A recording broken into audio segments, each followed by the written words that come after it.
Let us pray. Almighty God, who in your wisdom and goodness has appointed the office of the rulers and parliaments for the welfare of society and the just government of the people, we ask you to behold with your abundant favor as your servants whom you have been pleased to call to the performance of this important trust in this land. Let your blessings descend upon us here assembled, and grant that we may treat and consider all matters that shall come under our deliberation in so just and faithful manner as to promote your honor and glory, and to advance the peace, prosperity, and welfare of this country and of those whose interests you have committed to our charge. Amen.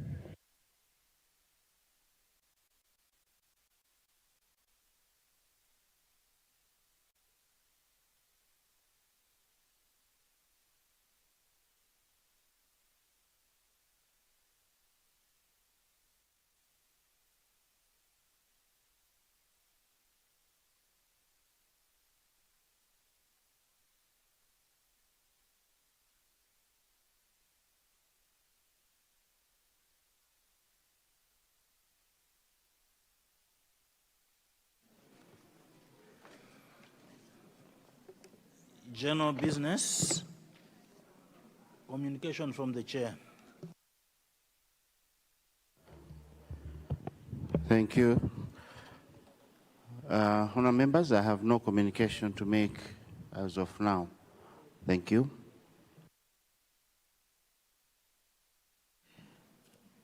Item B of general business, questions on notice to ministers for oral replies.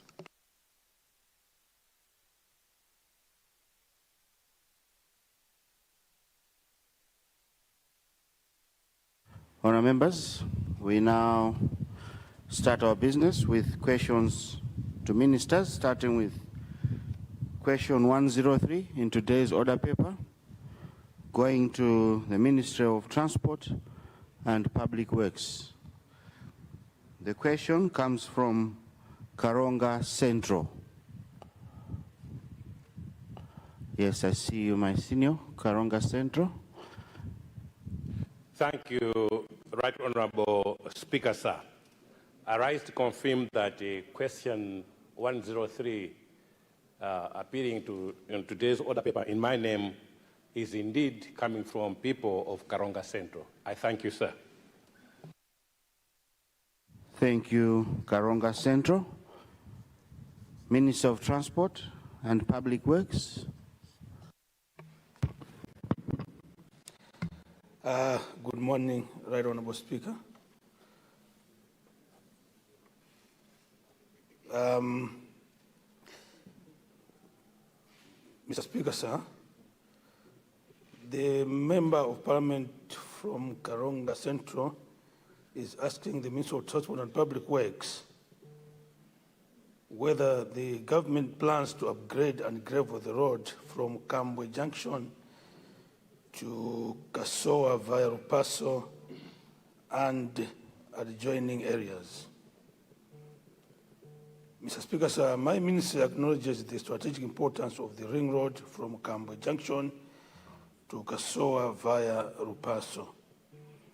Upgrading this route would significantly improve access to markets and social services for the people of Karonga Central. However, Mr. Speaker, sir, allow me to inform the honourable member that being a district road D21 and pursuant to the Public Roads Act of 2023, the responsibility for the planning, construction and maintenance of district roads has been devolved to local government authorities, and in this case, the Karonga District Council. Mr. Speaker, sir, I therefore request the honourable member to engage the Karonga District Council for its consideration in the upcoming programs. My ministry stands ready to provide any necessary technical support. I thank you very much, Mr. Speaker, sir. Thank you very much, Minister of Transport. I will be strict today because of time, so I'll take 3 members. First, the owner of the question, Karonga Central, Zomba Malosa. Thank you very much. Hold on. I want Zomba Malosa to make all her noise this morning, and we get done with her. Rumpi West and Karonga Town. In that order, please, starting with Karonga Central, the owner of the question. Thank you very much, Right Honorable Speaker, sir, for recognizing the people of Karonga Central on supplementary question. And through you, let me thank the Honorable Minister of Transport for his answer. Right Honorable Speaker, sir, why I brought this request in this House is that for many years, the Council has failed the people of Chiseve, Malimbalimba, Lupaso, Kasova, Chipwirikiti, and all those along that road, especially recognizing the cultural, social, economic importance of this road.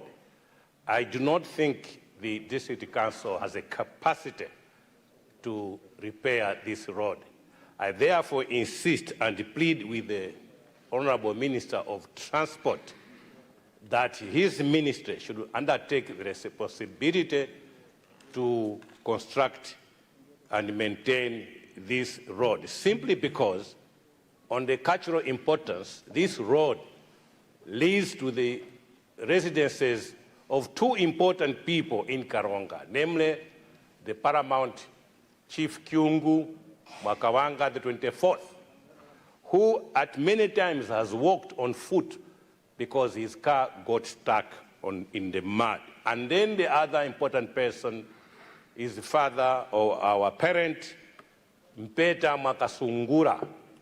On the social importance is that the Karonga Diocese is constructing a very big complex at St. Thomas Parish, where it will encompass a secondary school, technical school, and many others. Therefore, we need a very good access road. Finally, on the economic importance, this area, Right Honorable Speaker, sir, is where people are engaged in winter cropping, and if anything, they're the ones who are feeding Karonga and other parts of the country with Kilombero rice. Just to buttress the importance that the Ministry of Transport should undertake the responsibility to maintain this road. I thank you, sir. Thank you, Karonga Central. We go to Abiti Marosa. Thank you so much, Mr. Speaker, for giving people of Zomba Malosa to ask a supplementary question to the Minister of Transport and Public Works. Good morning, Right Honorable Speaker. Right Honorable Speaker, Zomba Malosa would like to ask the Minister of the road that is from Chinamwali, which is city boundary, where my constituency is starting from, to Likwenu Bridge.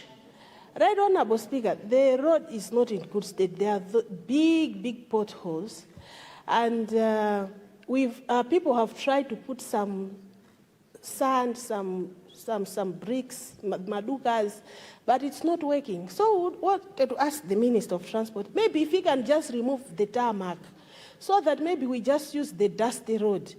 The importance of this road, as I've heard my friends explaining, it's one of the getaways, the blessers when they take the queens in Luntha, they pass through my road to go to Mangoch. I'm sure this Easter, all the blessers didn't take their queens to Mangoch.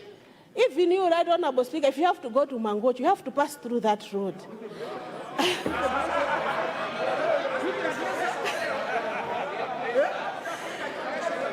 Mr. Speaker, Right Honorable Speaker, you are not Zomba Marosa, it's sign die today.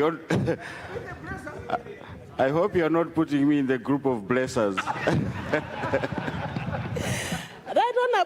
Honorable Speaker, you're not a blesser, but I'm meaning my honorable brothers here. They are blessers as they are. They have 3, 4. They have to pass through that road, right, Honorable Speaker. This past Easter, they didn't pass. They didn't take their queens to Mangochi because of that road. Because, you know, once they reach Mangochi, they will be having the backache.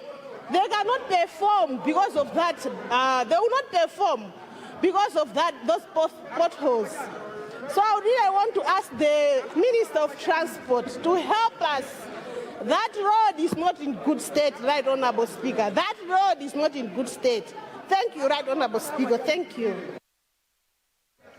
Thank you. Point of order, Honorable Luntha Pingwi, Chichiri Misesa.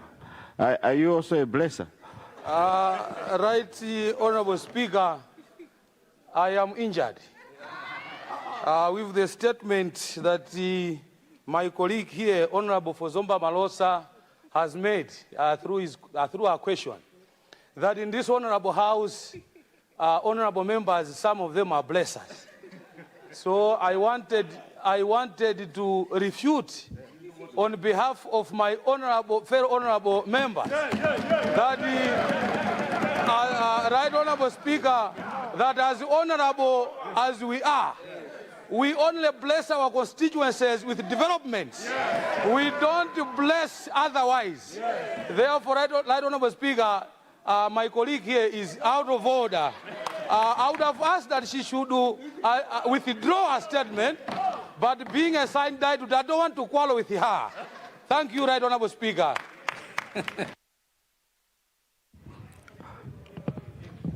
Thank you. I take that as a lighter moment. Honorable Speaker, as Yes. we are rising for Sandai, let me get a notepad. I'll write all their phone numbers. I'll get pictures. Next sitting, I'll bring them. They are blessers. Thank you. Thank you, honorable members. Let's move on to Rumpi West. Right, Honorable Speaker. The blesser from Rumpi West. Sir, unfortunately, I'm one of the senior bachelors, so I've been trying honorable members who are single, but they are saying, no, you are too talkative, we can't accept you. Unfortunately, I have no one to eat these monies with. Right, Honorable Speaker, on a serious note, I would like to thank you very much the way you have handled this house. The Suleiman that people knew and the Suleiman who is in the chair, they are two different people. We thank you. We pray that God give you all the strength and wisdom how to lead this house.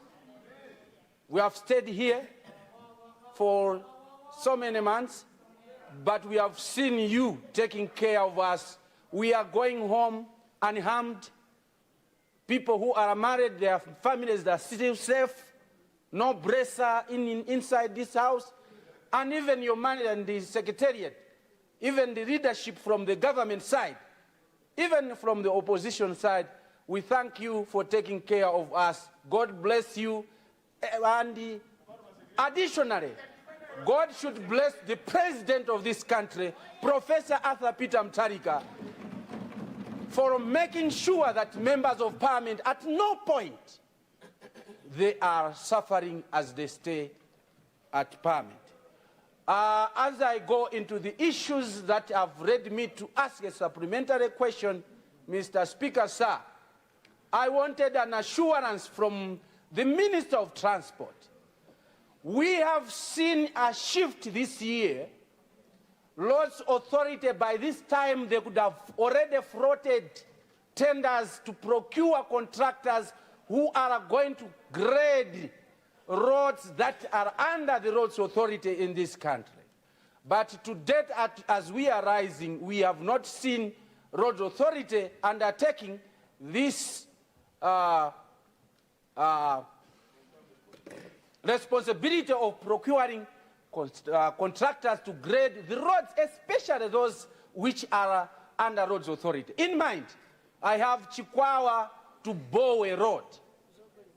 I have from Mpangala to Tazima, going towards Nyika up to Nharire.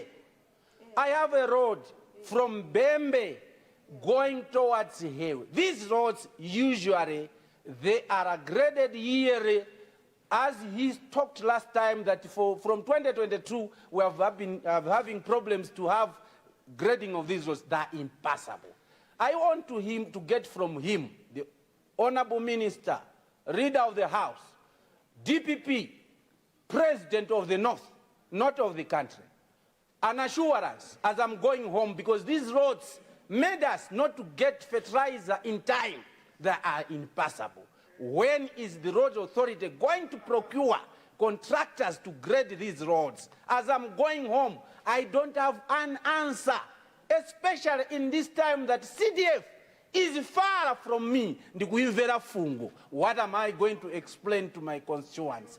Thank you, Mr. Speaker, sir, for according me more than 1 minute, which is not a normal occasion. I could have gotten a standing order 96 that I've been debating on this case. God bless you. God bless the nation. Thank you, Rumpi West. Point of order.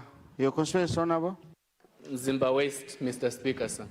Mzimba West, what's gone out of order? Mr. Speaker, sir, is it in order that the member who's just resumed his seat, he is so honorable, can mention a road from Chikwawa to Bowe and not consider the whole stretch? I know a road cannot start and end midway. So the road, I think, as the minister responds, should consider this road goes all the way up to my constituency, and the destination should be Perembe in Mzimba West. Thank you, Mr. Speaker. He wants to cut you out.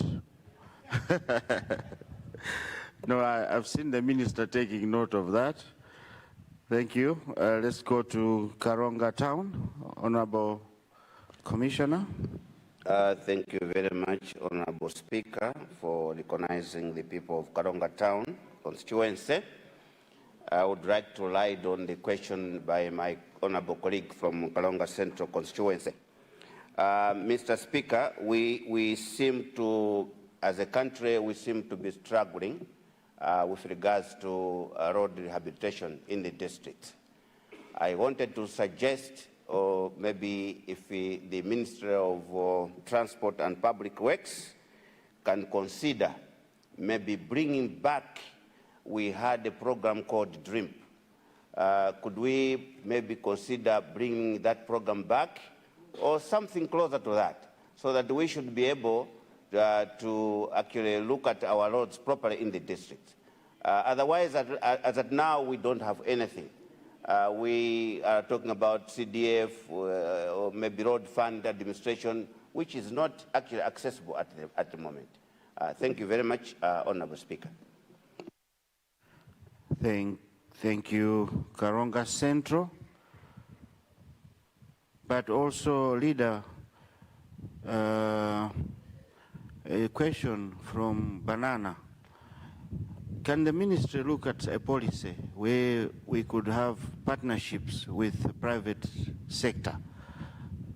There was this question one of these days where we could partner with the private sector, let them mount their toll gates, be on a BOT agreement. That could also help us. We believe our banks have a lot of excess money now. Let them help to develop the country in that way. Thank you, Leader.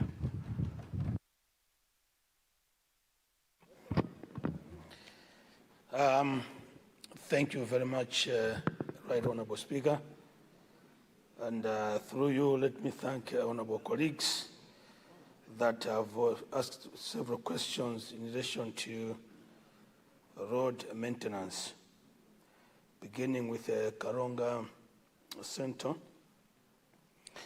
I am aware, Right Honorable Speaker, about the road that leads to Temi Kyungu in Karonga, We have spoken about it with the king himself several times. And he has always been assured that government will attempt to attend to that section. It is correct that quite often he's been walking on foot to attend council functions because his vehicles can't get out of his home. So we will look at this issue as a special case and see what the minister can do to assist in that regard. And therefore, let me combine that with the question from Karonga Town on a policy matter. Are we able to bring back DRIMP to assist us in road maintenance in districts? That matter is currently being looked at in the ministry. We have had some more informal discussions at minister level because it will require reviewing the current policy. So once we have taken a position, the House will be informed accordingly. But it is an important discussion because some of us believe that certain institutions ought to have been kept at district level. But those were taken then. With time now, we believe that some of those probably must be brought back. So that is why we are discussing that matter, and I believe that at some point the House will be informed accordingly. Zomba Malosa. The road from Luonde to Zomba will be rehabilitated, and a contractor has already been procured. Contract discussions concluded, and within the next 21 days, the contractor should be mobilizing on site. Once the contractor mobilizes, he takes responsibility for the entire road, including maintenance. So the honorable member is assured that the sections that are problematic on that road will be addressed in the next month or two. In the meantime, let us persevere. Redemption is on the way. Rumpi West, the procurement of periodic road maintenance contractors has already been done. I signed it off, and Roads Authority is just about to start, awarding those. Actually, some contractors have already received their letters for them to start maintaining our roads. In those contracts, grading is one component. So you can, let's be assured that the roads in your constituency and all other constituencies, including Mzimba West, will be attended to. Good enough, we now have fuel levy that has started flowing. So we will have the resources that will enable us to maintain these important assets.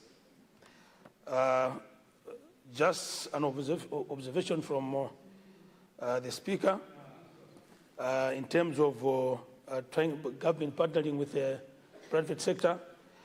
I would like to indicate, Right Honourable Speaker, that as I speak, government has already partnered with FDH Bank, who will help us rehabilitate the road from the Gormot Road. So the road from Dedza going all the way to Mangochi. That was already tendered out. The financier will be FDH Bank. So we are already, getting the support from private sector.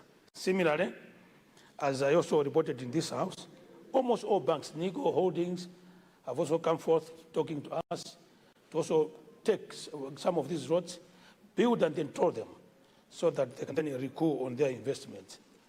National Bank also came to us just a few days ago.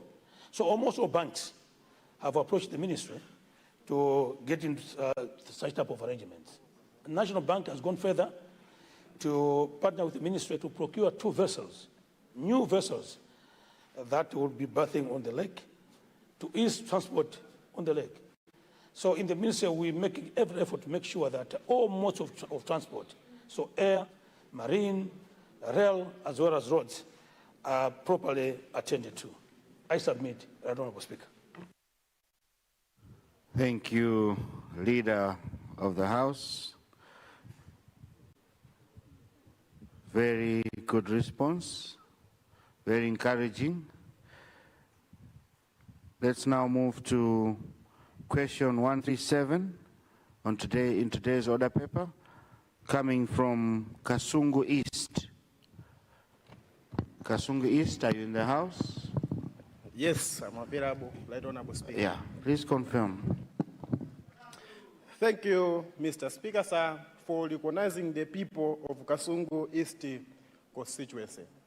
Mr. Speaker, sir, I rise to confirm that the question 137 that appear in today's order paper is indeed coming from the people of Senior Chief Wimbe, T.H. Lantamapiri, and T.A. Chinyama. Right Honourable Speaker, these are the parents and Ochibweni for the first president of this republic, the late Dr. Hastings Kamusbanda.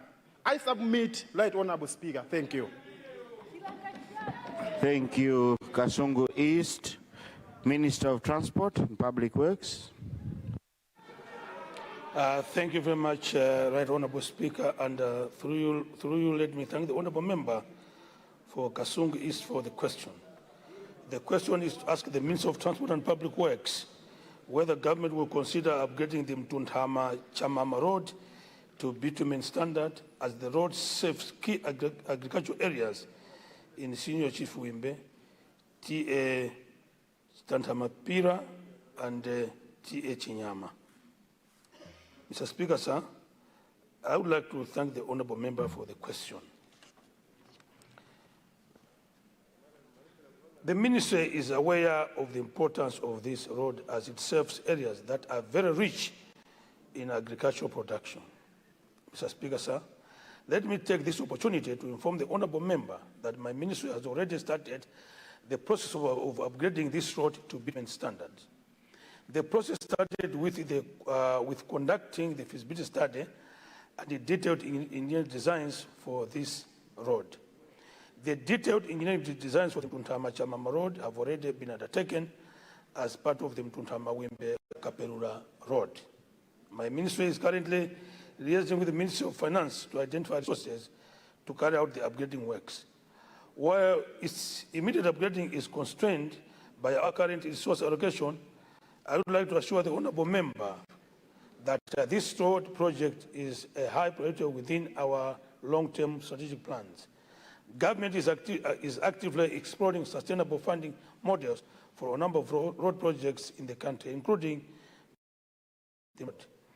the first implementation approach is one of the options being explored to construct this very important road. I thank you very much, Mr. Speaker, sir. Thank you, Leader of the House, who is also Minister of Transport. I see in Katabe Central,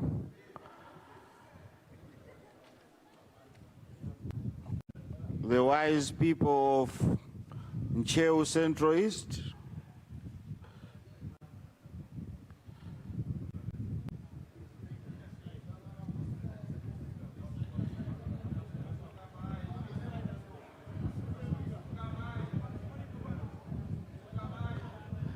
Yes, Honourable Member, your constituency? Goromot, there's a Goromot.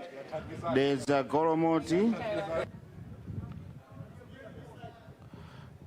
Let me be a bit gender sensitive. Lower West. Honourable, your constituency?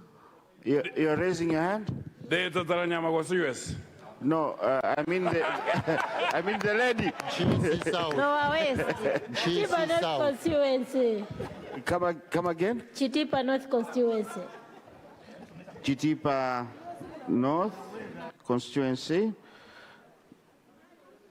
Hey, honourable members, we have still three more questions to go. So I've seen you. The next lot, I'm starting from here. So let me take these four for now and ask the minister to respond to those four.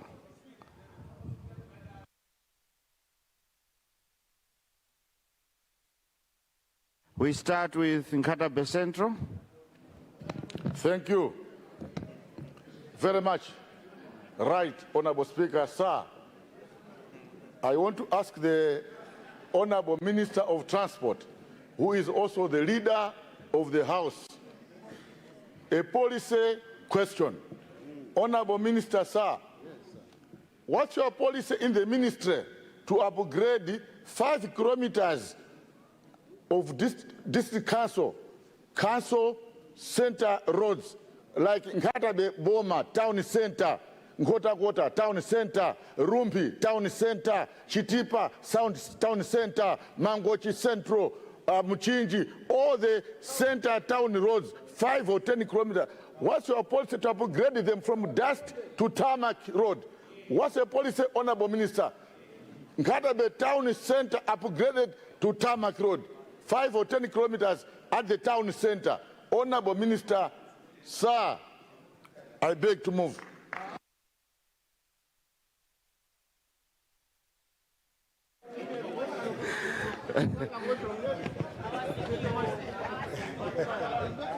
Thank you. Thank you, Nkatabe Central, for moving. We go to Ncheu Central East. Thank you, Right Honorable Speaker, for recognizing the wise people of Ncheu Central East. And they are not only wise, but energetic and vibrant. The Member of Parliament for Ncheu Central East would like to ask the Minister of Transport to consider fixing a bridge at Nilengwe River. There's a tarmac road from Birira to Balaka via Kwisa. It's a tarmac road indeed, but it has no bridge. And it's something very strange, peculiar, that a tarmac road without a bridge for so many years. So the people of Ncheu Central East, they're really worrying about this. People, they are growing different sorts of agronomies for markets. They can hardly travel using this road. Thank you, Right Honorable Speaker. Thank you. Indeed, the wise people of Ncheu Central East. There's Goromoti.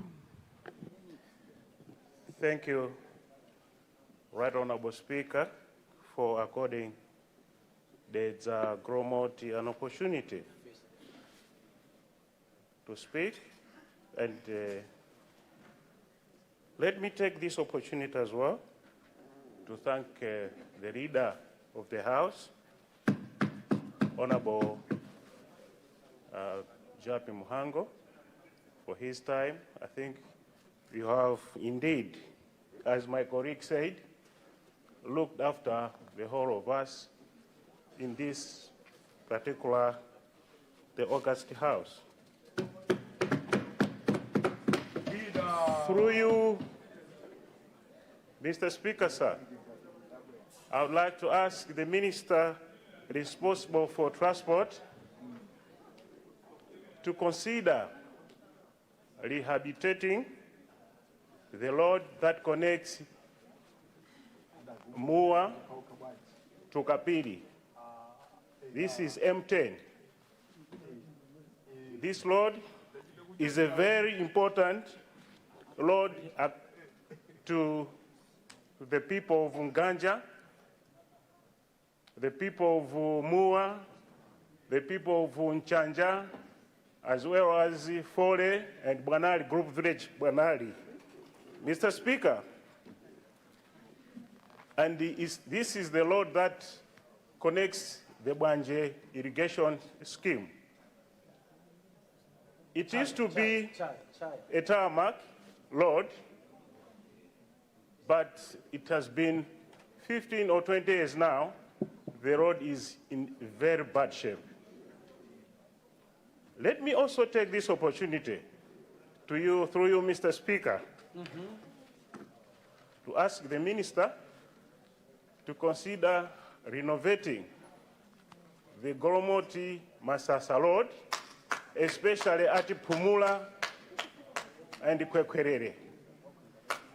The road is impassable, and this is a very important road that connects us from here to the lakeside. Mr. Speaker, sir, I thank you for according Goromoti Deza. Thank you. Thank you. Thank you, Goromoti, Deza Goromoti, for your kind words. But also let me thank you on behalf of the Leader of the House for those kind words. It shows that whatever I sent the Leader of the House to do is doing it right. So thank you. I saw someone standing. Was it the whip? Who was standing? Honorable Lilongwe, is it Lilongwe?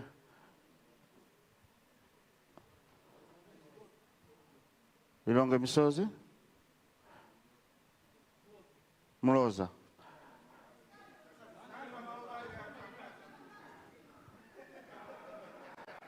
Thank you. Let's move to Chitipa North. Please take your seat.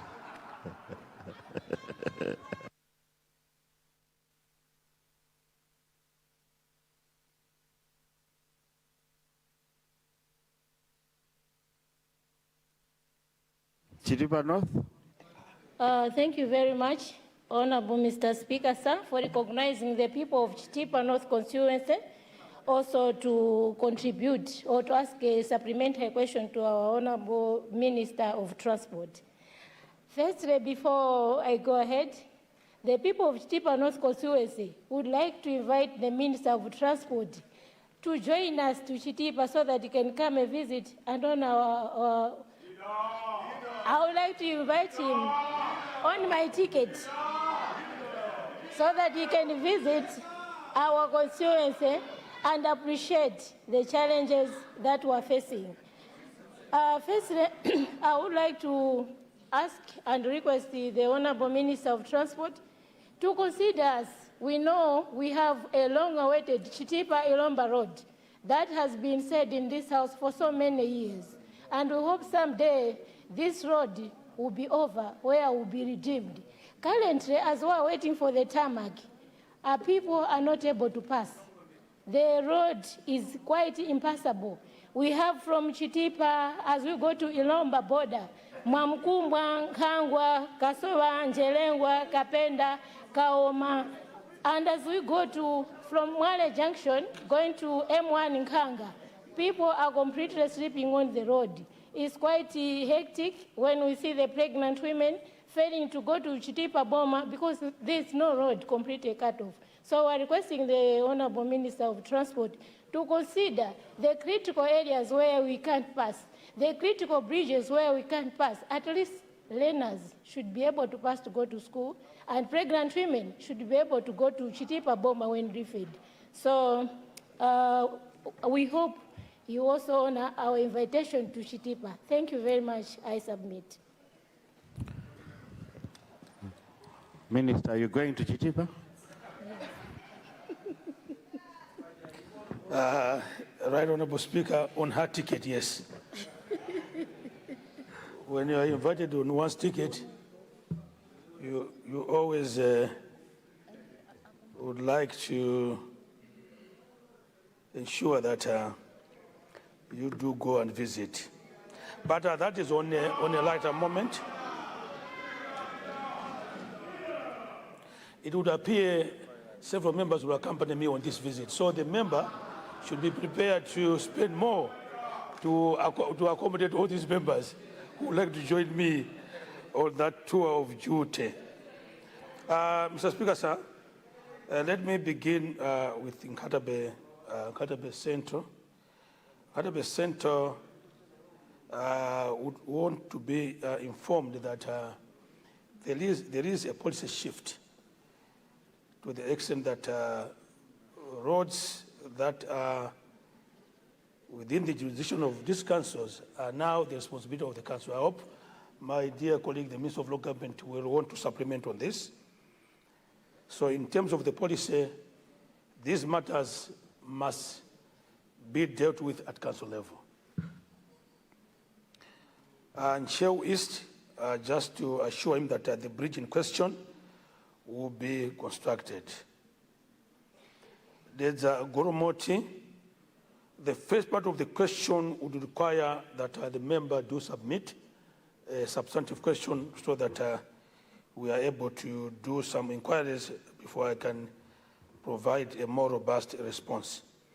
As for the road to the Goromoti-Masasa Road, I think I already dealt with this question when I was responding to a question from, a supplementary question from, was it Mangochi? Yes, so that road, not too long from now, contractors, actually it has been, the road has been, cut into two, meaning that we will have two contractors at the site. So if you look at the advert, we are tendering out for 2 lots. So each lot will have its own contractor. The reason is that we want to accelerate, the rehabilitation of that road. Chitipa North, I am aware, very aware about the situation in Chitipa North. Actually, Senior Chief Kameme has called me many times complaining about that road, and you may wish to be informed that there are 3 contractors on that road that are building that road all the way to Ilomba. In the past, they faced financial problems, but as I speak, there's money in the budget that will make sure that that road is completed probably by the end of this year, or else being equal. There have been issues to do with the Mango-Chichiripa Road. I would like to assure my honorable colleagues, members coming from that area, that government will start working on that road, starting with studies. Then we'll proceed with designs to ensure that that road is also built. I submit, Right Honorable Speaker. Thank you, Minister of Transport. Lilongwe Moloza? Yes.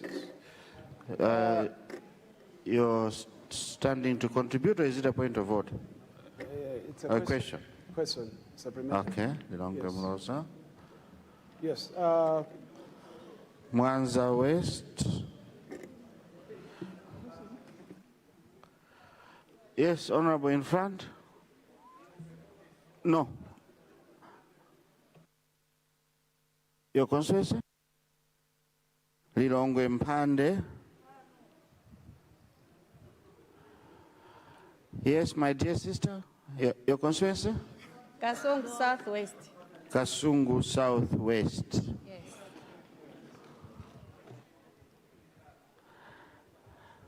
And Honorable there? No. Behind there. Balaga Ngwangwa. Balaga Ngwangwa. In that order, but I see Deputy Leader. Is it a question? Is it a question as well? Mr. First Deputy, Mr. Speaker, sir, I would want to congratulate Professor Arthur Peter Mutarika for considering the people of Mangochi Southwest as well as the people of Mangochi Central. How? By now initiating the construction of Mangochi-Chiripa Road. We don't take that lightly and would want to register our appreciation to His Excellency Professor Arthur Peter Mutarika and the minister responsible. Please take this message on the people of Mangochi Southwest and the Mangochi Central that we are very appreciative. Thank you very much.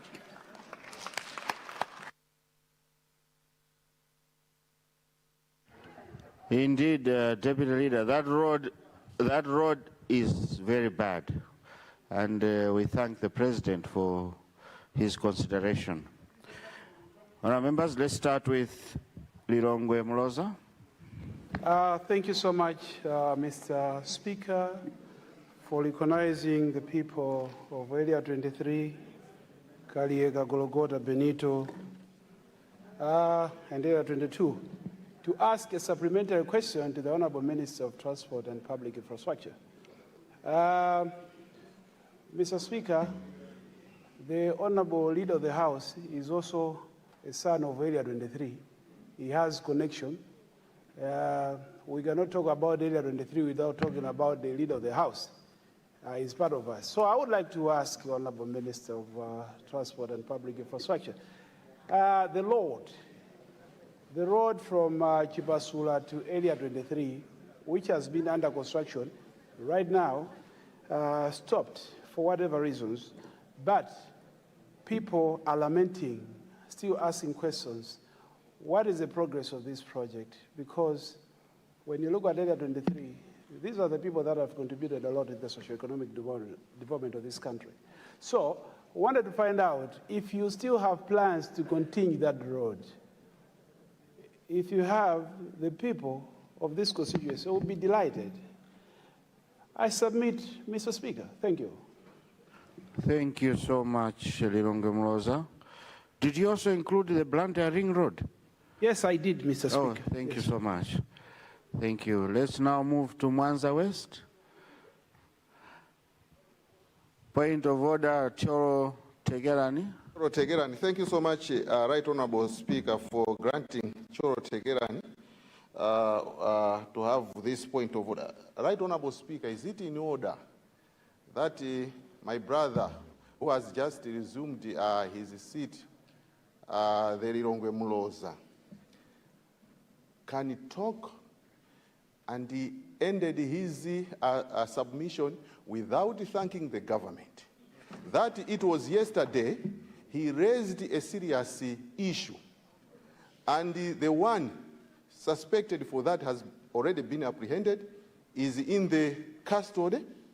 The government has done its work very well, and the minister who started for Minister of Homelands, the Minister of Local Government, assured him that the government would take a drastic action to apprehend, and that has happened.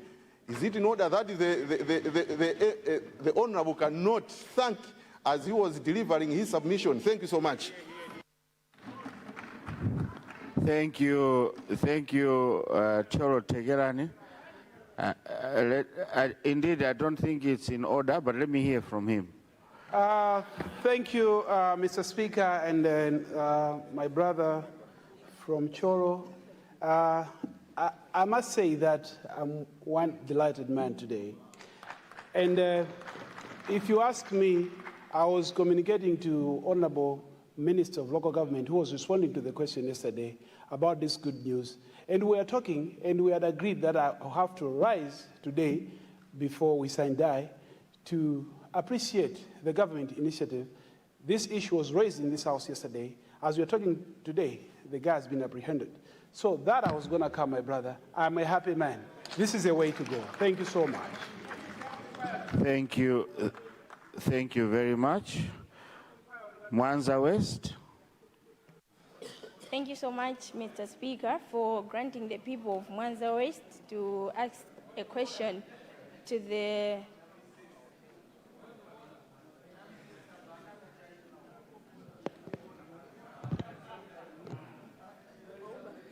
Mwanza West, continue. I'll attend to that after your question. Thank you, Mr. Speaker. And thank you so much for allowing the people of Mwanza West to ask a question to the Minister of Transport. First of all, let me thank you, Honourable Minister, for responding to our plea when our bridges were washed away by the disaster that we had. And I've been told that the contractor has reported to the district, and soon that bridge will start to be maintained. But where else can we go? Honourable Minister, the people of Mwanza West are requesting for a tarmac road. And through you, Mr. Speaker, I would like to invite the Honorable Minister of Transport, as we are going towards the Long Blade, to visit.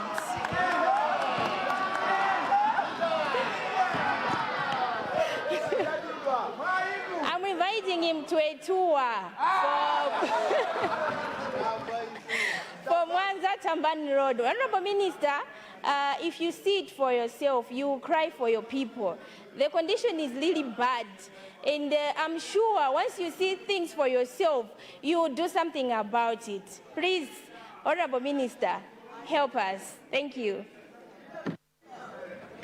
Mwanza West, thank you. Can I join the minister when coming? Yes, Mr. Speaker, you're free to join. Thank you. Let's now move to Lilongwe. Point of order, Mwanza Central. Mwanza Central, before I come to you, I had recognized Luntha, Mrs. Sasochi. Yeah, thank you very much. It's Luntha City, Chichiri, Mrs. I know it is very difficult to pronounce. It's not only you, Right Honorable Speaker, but I mention it regularly so that it should be mastered by honorable members in this House. I'm rising on behalf of the Senior Chief Kapeni, Group Village Chiwembe, Group Village Ntambo, Group Likotima, Njambe, Group Blair, Group Chemboma, and the Group Village Headwoman, Mrs. Chembenusia. Right Honorable Speaker, is it in order that the Luntha Ring Road, which has not been mentioned in this House, the Honorable Member for Moloza should just rise and respond casually to say, yes, it has been included. I have it in mind, Right Honorable Speaker, that this Luntha Ring Road, your constituency happens to be the beneficiary also if it is restarted. It was stopped. I would like to thank the President during his last regime in 2014-2019, that project was started, and in your constituency, Right Honorable Speaker, from Banana should be Chikunda, going all the way to Chigumula, and then it's starting from Chigumula, going all the way to Green Corner, and it was stopped abruptly.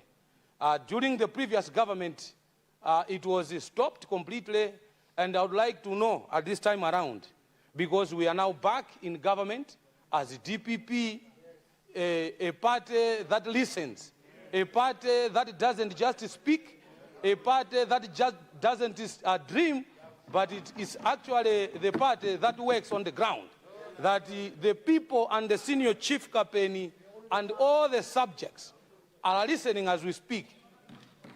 Is the Honorable Minister of Transport going to respond to them at this particular time? Because this question was asked previously and it has been skipped, and I believe he has got the response as I'm speaking now, that when is it going to be started?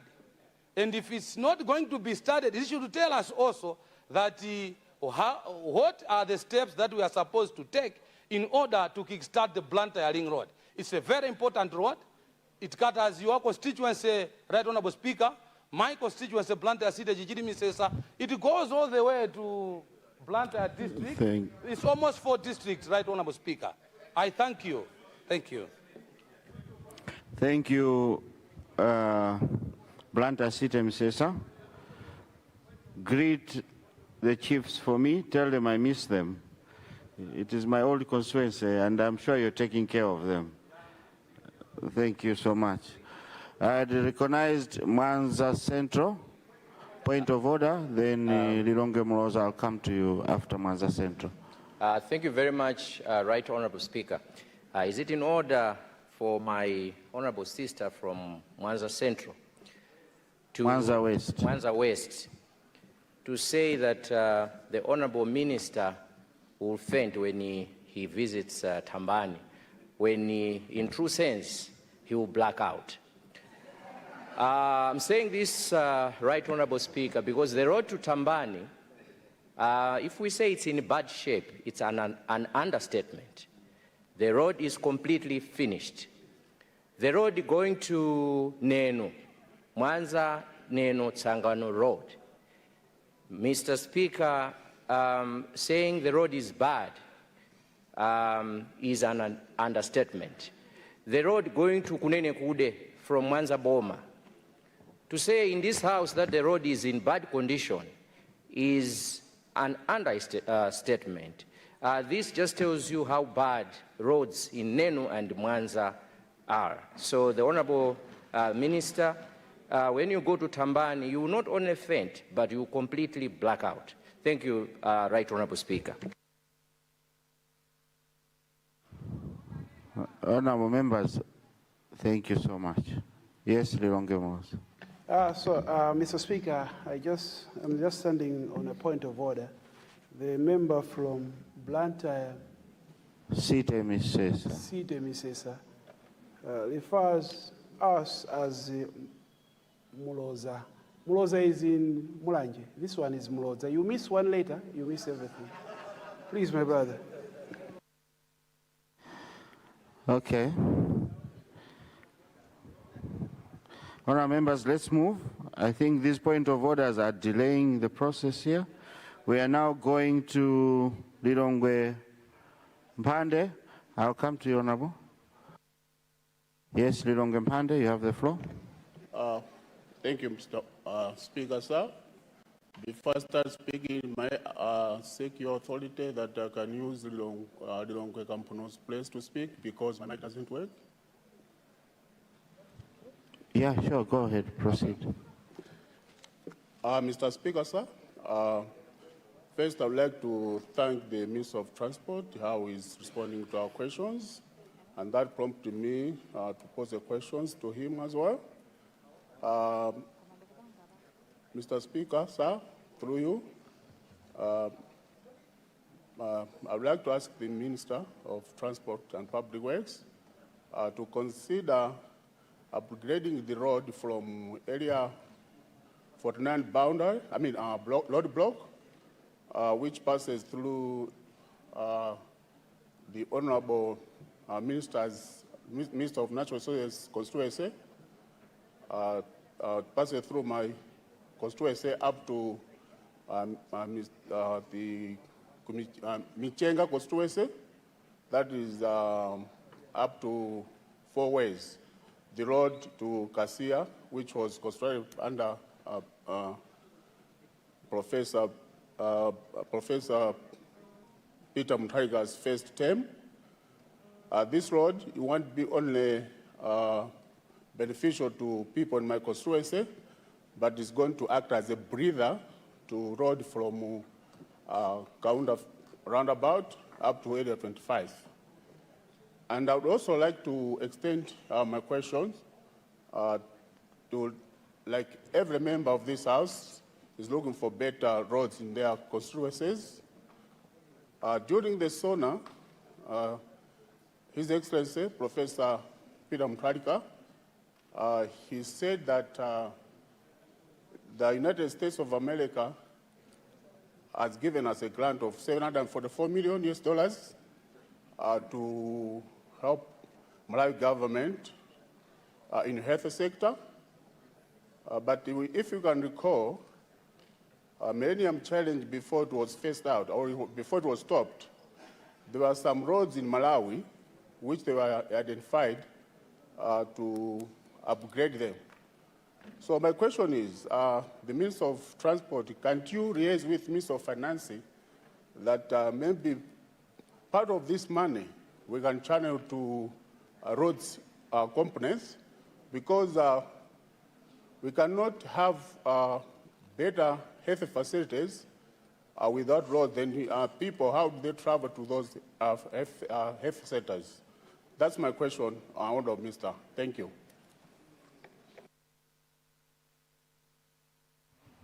Thank you, Lilongwe Mpande. We go to Kasungu South.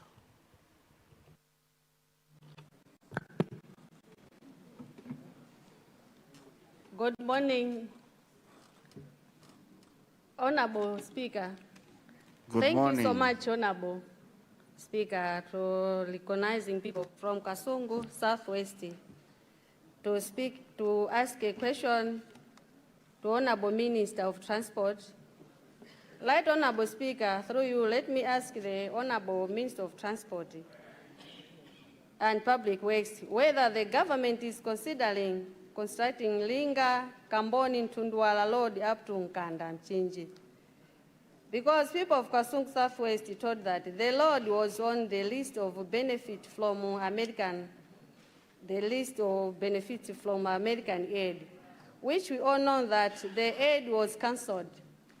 Honorable Speaker, right Honorable Speaker, if we have constituencies in Malawi whose areas are covered by water with long and wider rivers, one of them is Kasungu Southwest, Honorable Speaker.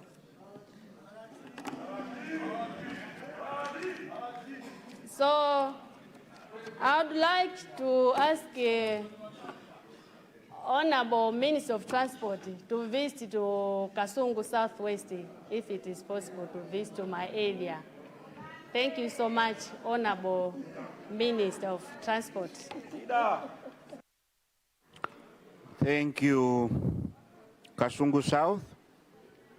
Honorable Minister of Transport, what did you use today when bathing? You should share me some. Let's finish with Baraka Ngwangwa. Thank you so much, Honorable Speaker. Since I came to this parliament, I've been talking about Baraka Loop Road, also known as Baraka Ring Road. That's a road that lies between Baraka Escom via NBS, Bank, FDH, as well as the Sana Police.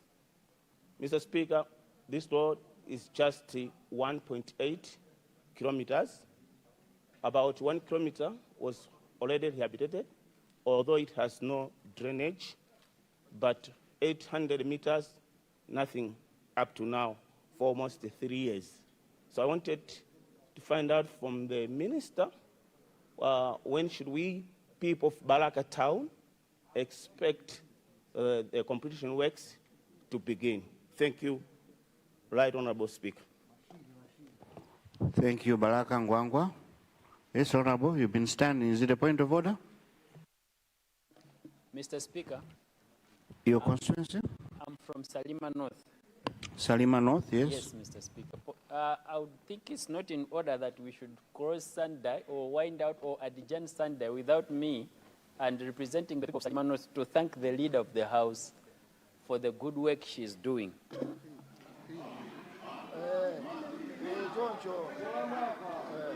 Mr. Speaker, sir, the leader of the House, he is a humble person. When you present a problem, he can even call his directors in your presence and even give you his phone to speak to the directors. I'm very grateful, Mr. Speaker, sir. I'm giving you this example because he once gave me that authority. But I would like to just plead, Mr. Speaker, the director has not responded to you now. Mr. Speaker, I would like to come with a point of order. Is it in order that we can wind up the discussion or you can adjourn the House Sunday without discussing about Salima Lilongwe Road? Because all of us here, when we're going for meetings at Livingstonia, we use this road. I'm not talking about the bridges from my constituency. There are a lot of them. I presented earlier. The minister said he's looking into that. But take it easy. But I would like to present this, Mr. Speaker, sir, that this one needs urgent attention. It's coming from the airport, straight from the capital city, straight to the lake, where most of our meetings are taking place, and even our leisure moments are taking place. I know you come somewhere, Mr. Speaker. I always see you coming. Mr. Speaker, I would like to ask this House, let's debate on this one, and at least must be considered in this budget or in the next budget review meeting. This is very important road as far as Malawian development is concerned. Even just a dual carriage is fine. People come back drunk. they give visa to other people who are going for meetings. We can give them their lane and use the other lane for us going home and for meetings. Mr. Speaker, CDF cannot do this. I submit, Mr. Speaker. Let me categorically refute that. I do come, and because of what you said, Kasungu Northeast says she will take me there for a drive to see the road. So thank you, Kasungu Northeast, for that offer. Honorable Minister, please respond to those.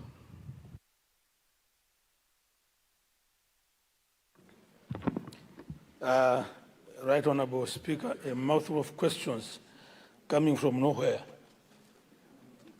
A mouthful of questions coming from nowhere, because I don't know which question these questions are supplementary, but I know it's at your discretion, so I'm glad to attempt to attend to these questions. Mloza in area 23,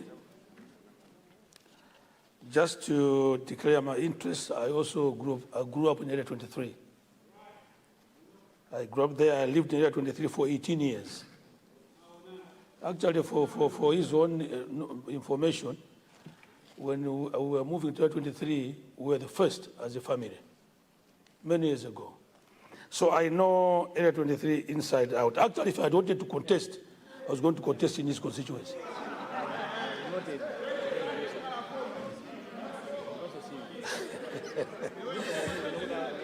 Therefore, Right Honourable Speaker, just to indicate that the road from Chipasura to area 23 is very important because it decongests traffic on the road from area 23 coming to 4 ways. So it is an important one, and therefore government has put it as a priority, and therefore it will be finished. Mwanza West, I'm well aware about the situation, about the road from Mwanza to Tambani, and several other roads in Mwanza. Government is looking at now financing. I would like to register here that most of the roads in this country, this is not politics really, have been neglected for years to the extent that now almost all the roads have been damaged. And to repair them all at the same time will be difficult. So we will be, prioritizing the ones that are very, critical at the material time, do them, and then move to the others. Like I said, good enough. We now have fuel levy, dribbling in, and that has also enabled us to access funds from other, partners. So companies are coming on the strength of the fuel levy. So we'll be getting bonds that will help us to rebuild most of these roads. Actually, the President has given us in the ministry as 31st December as a cutoff point where we'll have to make sure that most of these roads should be properly rehabilitated. So we are working to ensure that the President's directive is adhered to. Blantyre seat, Neno. The road from Mwanza, Neno, going to Sangano is a government priority. Construction will continue until that road is done. Blantyre, the Member of Parliament from Blantyre had posed a question, Right Honourable Speaker, and I would be happy to give a response because he had called me that he was stuck at a funeral in Blantyre and therefore could not make it in time for me to respond to his question. So I'll just give you a summary. So, Mr. Speaker, looking at the importance of this bypass road, Blantyre City Council, using local resources, commenced the construction works of the Chigumula-Mpemba stretch of the road. They did part of the road but could not complete the works due to funding problems. Mr. Speaker, with the coming in of Constituency Development Fund, Blantyre City Council can now resume these construction works and connect the road all the way up to Green Corner, that is Mpemba. Let me advise the Honourable Member to present this matter to Blantyre City Council so that it can be prioritized and therefore completed. As for the remaining sections of the Luntha bypass, my minister will allocate funds to this project to make sure that construction works resume and the road is constructed for it to serve its intended purpose of diverting traffic from Blantyre CBD. I thank you very much, Mr. Speaker, sir. I now move to Lilongwe Mpande. We should consider upgrading the road from Area 49 roadblock to 4 ways to act as a breather to counter road.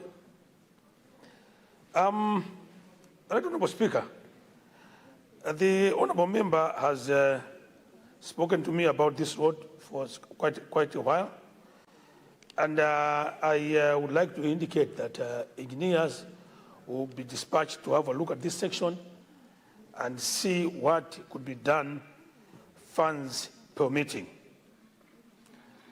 As for the $744 million health financing from the US government, I do not think it would be possible to divert resources meant for health to transport, knowing that you cannot have health facilities without roads. The two complement each other. They are complementary, but we cannot divert such resources. And therefore, in order for us to build roads that were intended to have been using the MCC compact, government is looking at alternative financing models to help us build those roads, and one of which is the road from Gombo to going down to Mangoch, where we are now using resources from private sector. Kasungu South, is it southwest? The response is the same. This road was supposed to have been financed using the Millennium Challenge Compact, but because the compact was cancelled, government is now left with no option but to look for resources from other means to build this road. There were 4 of them. All of them, government is looking at other sources of financing so that they can also be built. Baraka Nkwangwa, the ring road, that one will be finished. Salima Lilongwe. The road from Lilongwe to Salima is a very, very important road. Its importance requires no emphasis. Very important, because it takes us to a very important tourist destination. And therefore, I would like to assure the honourable member that government is extremely committed to make sure that this road is rehabilitated, so that because there have been too many road accidents on that road. So government is committed to make sure that this road is rehabilitated, and it will be done. I thank you very much, Right Honourable Speaker. Thank you, Minister of Transport, and welcome in the House, our Minister of Finance. I see you are here. Thank you. Yes, Doa West. Is that a point of order? Supplementary question. Okay, so let us move to the question. Then you can come in with. But what is your point of order? Just say it. Thank you so much, our Right Honourable Speaker. My question is about. I want to ask the Minister of Transport to help Doa West to construct the road from Chisebo Trading Center to Mpondamala Bridge. People are failing to walk to go to Kabudula Hospital because this place, it's impassable. As I am talking, that place, people are failing even to walk because of deep holes there. So please hear the voice of Doa West. On behalf of my people there, I'm on your knee, our Minister of Transport. Please assist us. I submit. Thank you. Thank you so much, Doa West. Yes, Leader? Just to request or to beg that question time be extended for us to continue responding to questions. I beg to move.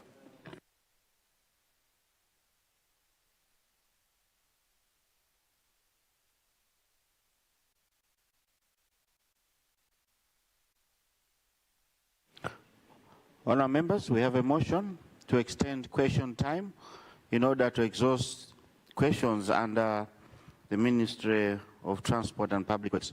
Those of that opinion say aye. Those of the contrary view say no. The ayes have it and the motion is carried. Zomba Malosa, thank you. We now move to question. Yes, I see Mangochi Mankibe. Thank you, Right Honourable Speaker, for giving the people of Mangochi Mankibe an opportunity to stand on a point of order. Right Honourable Speaker, is it in order that on this day, when we are rising Sunday, and history has been made in this country, no president has ever been bold enough to raise the Constituency Development Fund with 2,400%. Is it in order that this House is rising without giving gratitude to the man who has made this to happen? Is it in order, Mr. Speaker, sir? Kunena zikomo sikutukwana, ine sindijia, komaso sine wa press team. I came here to serve the people, especially the poor people of this country.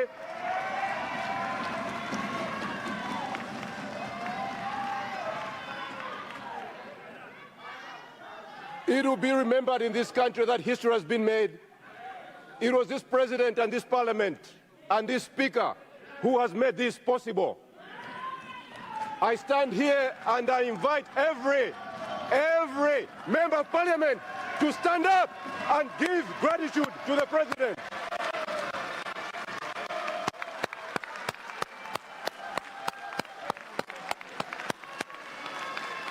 This is what we came here for. Politics aside, this is why we came to Parliament, to serve the people. Thank you, Mr. President. Thank you, sir.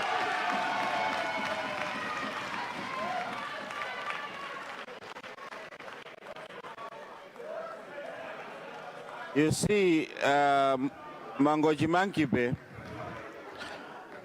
I was tempted to stand, but the problem is if I stood, then everyone was supposed to sit down. So now I was contradicted there. I didn't know what to do, but I'm standing with you. Thank you. I see Whip. You also want to praise someone? Thank you.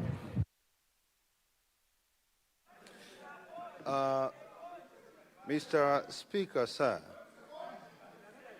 thank you very much for according the people of the Zamrunduni this opportunity. Am I audible? Yeah, you just have to speak up.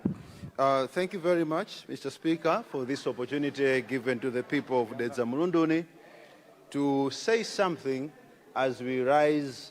Honour members at the back there, please let me have order. Right Honourable Speaker, we've been here for a number of weeks, and we are rising today. It is human to say thank you when certain things have been done well. While the Honourable Minister of Transport is taking questions, I may not have the opportunity to thank him for the way he has led this House. Congratulations, Honourable Leader, for the way you have guided the business of this House. Sometimes calling yourself the manager of business, but obviously that comes in the course of the time going this way or that way. Secondly, Speaker, I would also like to thank you. You've been a good man. You've been a good man. Speaker, you have guided this House. You've risen above politics, and you've given us the kind of leadership that has defined this House as a house of dignity. We would want to thank you for that. And allow me also to say, as a House, we are a House that has been entrusted with the responsibility of providing answers for the people that elected us to this House. And we have provided those answers. Thank you to government for being forthcoming in answering questions that members asked in this House. That process, Honorable Speaker, you've been at the center. Where we needed answers to specific issues, you went beyond ordinary ministerial responses to even set up committees to address, to dive deeper into those issues in the bid to provide responses. Speaker, I want to thank you. And I want to thank the President for ordering that this House, where we needed more questions to be asked on the plane crash, the President said, let there be a fresh inquiry. Speaker, you've provided leadership in that regard and set up a committee. Definitely, questions will be asked and answers will be provided. So thank you to the President. When you're talking to him today, say that tall boy from Ledzamurundu says, thank you, Mr. President. And in the same vein, however, I know that families will have some sort of relief when this is concluded. And I know, Right Honorable Speaker, that there are other families as well that would have loved. There's a Mundri. Let me get the point of order, then I'll come back to you. Yes, Deputy Leader. Mr. Speaker, sir, we stand to be guided. Are we already in signed protocols, procedures? Because what is being, the member is a very typical example of Sandai. And would like, because we have a lot of business here, we would want to exhaust that business and we get to the Sandai procedures. And there is no leader of opposition there. And honestly, he is the one who is going to speak on behalf of the opposition. So let us wait. Let me tell you, through you, Mr. Speaker, let's have order here. Today, we are going to have Sandai procedures. We are going to have the leader of opposition to speak and our leader here to speak. Let's not take the shine away from them. Let's not do that. So let's stick to protocol. And no, however, is that being showing gratitude? When you establish, however, I'm going to a proper university. When you begin to say however, then you change the whole thing. No, you don't do that. So, through you, Mr. Speaker, I would want, is it in order that we jump protocols, we jump our procedures to go to Sandai procedures when we have proper business here which we need to exhaust? I submit, Mr. Speaker. Thank you, Deputy Leader. Let me respond that Sandai formalities have not started and that the whip is not part of Sandai formalities. I was giving him time because I thought he was saying something and I didn't want to cut him. But I've taken note of that, Deputy Leader, and I hope the whip will also conclude his whatever he was saying. Right Honorable Speaker, all I was doing was to appreciate that out there we have really won the badge of a representative body for the people. We have provided responses. We've provided answers to questions. And I was saying, however, that seems to be causing some jitters on him. However, there are also other families that would have loved, if they were closer to the echelons of power, to have cases that have been on them, torturing them for ages, and they would have loved to have answers as well. If we had it in our power, we would make requests to the government through you, Honorable Speaker, to the Minister of Homeland Security, for example, to revisit some cases of individuals who are crying to say, if we had the opportunity, Parliament to rehear our cases, we would have also found some solace. I have one example, and it's a passionate appeal to this House, to yourself, Honorable Leader. We lost one young man in this country in the name of Alan Whitaker. The guy died under very painful circumstances. Speaker, this is a passionate personal appeal. If the Honorable Minister of Homeland Security could humbly consider revisiting that case, the family would find some rest. Well, Honorable Speaker, thank you for that opportunity. God bless you. Thank you very much. Thank you. Thank you very much. Luntha, are you standing? Honorable Kalua? Is it another point of order as well? Yes, point of order. That will be the last point of order I'm taking. Yes. Thank you so much, Honorable Speaker, for giving the people of Luntha, Soji, Zingwangwa constituency.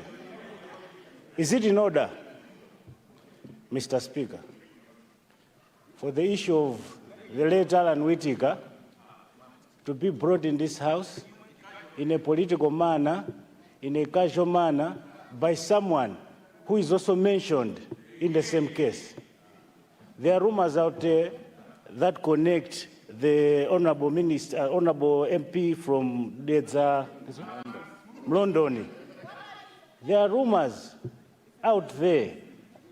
No. Those rumors are genuine rumors. Those rumors, they come from the family. Alan Whitaker was my childhood friend. I'm connected to the family of Alan Whitaker. This is not a political issue. We have not brought this issue in this House out of respect. So please, Mr. Speaker, sir, is it in order for this issue to start to be politicized in this manner? Thank you.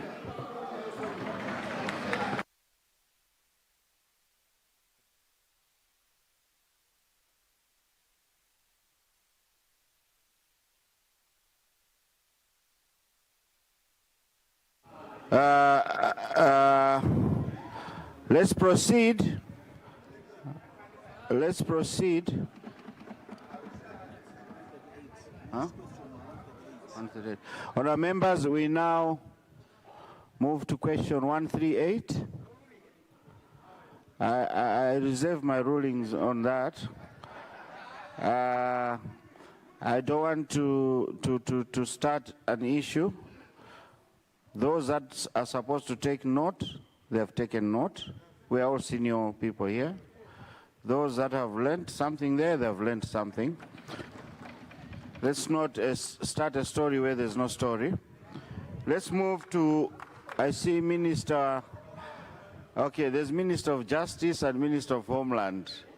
Let me ask Minister of Justice to take a seat first and start. Let me start with Minister of Homeland. Or maybe guide me. I'll yield to the Minister of Homeland Security. I'll yield to the Minister of Homeland Security. Thank you so much, Minister of Justice. Yes, Minister of Homeland Security. Mr. Speaker, sir, and the House, I just want to assure the honourable member for Mlundon that indeed the case of the murder of Whitaker has been reopened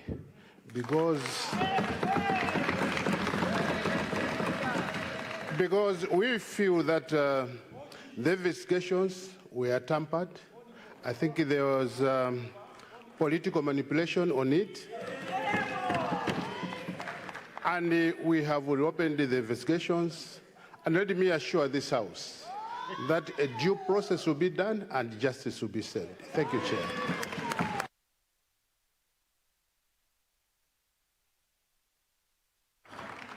Thank you, Minister of Homeland. Minister of Justice. Right Honourable Speaker, with that confirmation from the Honourable Minister of Homeland Security, the matter is sub judice, cannot be discussed. Thank you.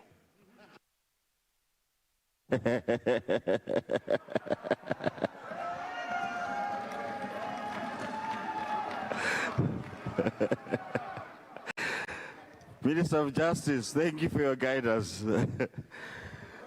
Let's now move to question 138, coming from Lilongwe Lumbadzi. Lilongwe Lumbadzi.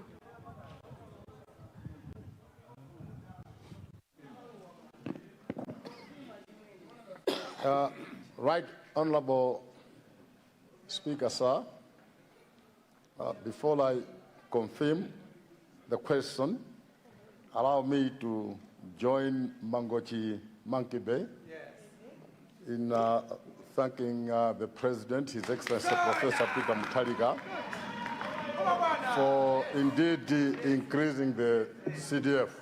Because if it were not for that, I wouldn't have stood here to ask this question.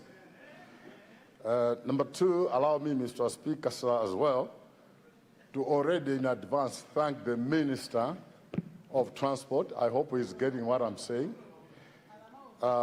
because in course of the plenary, I took an advantage in bringing the question under supplementary, and the Minister of Transport tackled that question ably well and eloquently, and therefore, notwithstanding, it remains to his discretion to still take the question.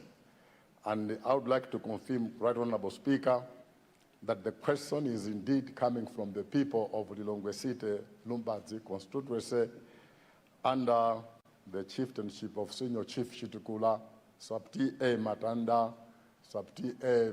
Zakaria, and all other traditional leaders. Thank you so much, Right Honourable Speaker. I submit. Thank you. Honourable members, let me guide that we still have 2 more questions to go to the Minister. If we can speed up so that we exhaust, I don't want the Minister to go back with those responses that I see in his hand. So, Minister of Transport, question 138 is for you.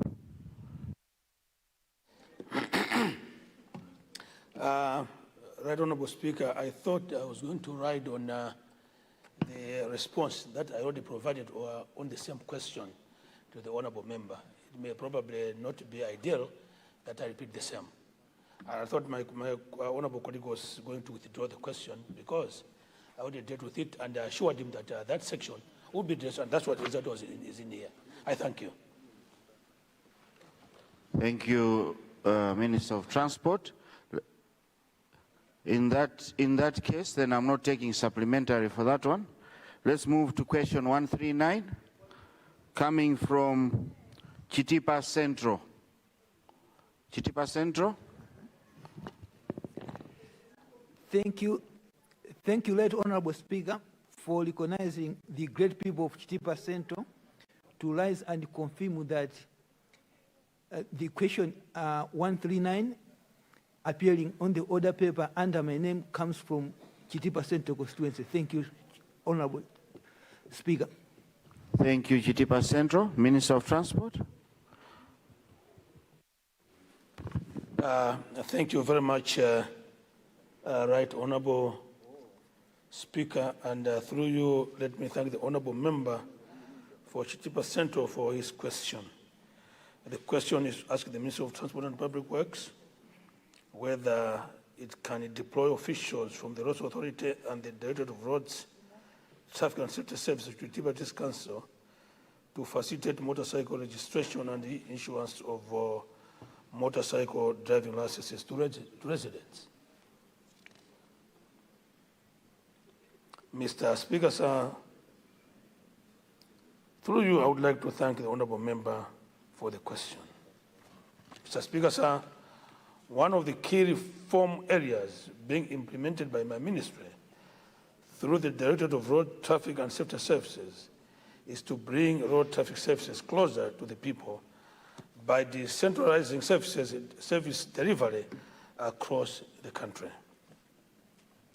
In line with this reform agenda, the Directorate has already established satellite service offices in Ngabu, Mangochi, and Karonga to improve accessibility of services.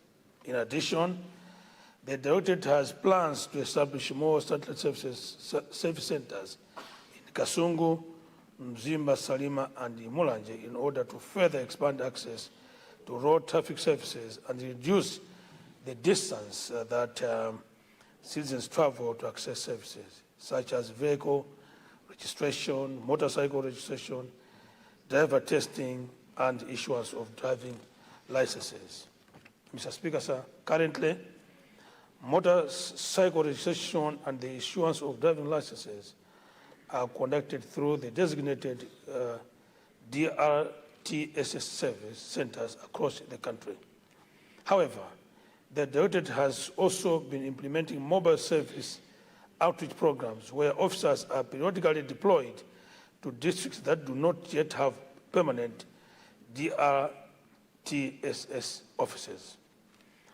As part of these outreach efforts, the Directorate conducted mobile service exercises in February this year in Kasungu, Dedza, and Dwangwa, where officers facilitated motorcycle registration, driver testing, and the licensing services to residents who would otherwise have to travel long distances to access such services. In this regard, my ministry will consider deploying a mobile DRTSS team to Chitipa district to facilitate motorcycle registration and the issuance of motorcycle driving licenses to residents. These outreach services are normally carried out in collaboration with the District Council, the Malawi Police Service, and other relevant stakeholders to ensure efficient and effective service delivery and compliance with the road traffic regulations.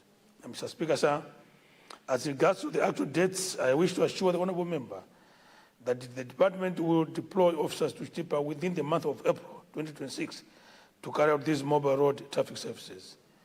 Let me assure the House that my ministry will continue implementing decentralization measures aimed at bringing road traffic services closer to the people and improving access to services across the country. I thank you very much, Mr. Speaker, sir.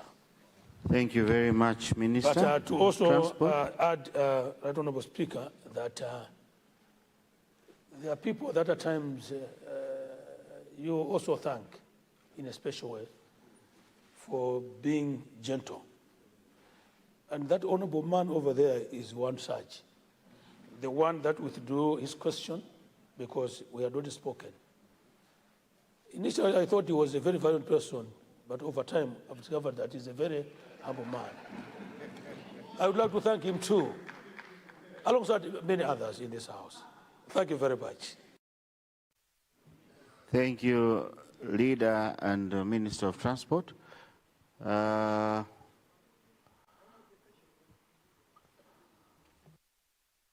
Owner of the question, that will be Chitipa Central.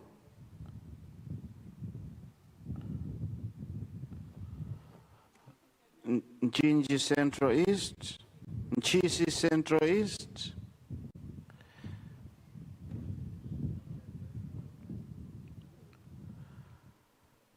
yes, Honorable, your constituency? Nchisi South. Nchisi South.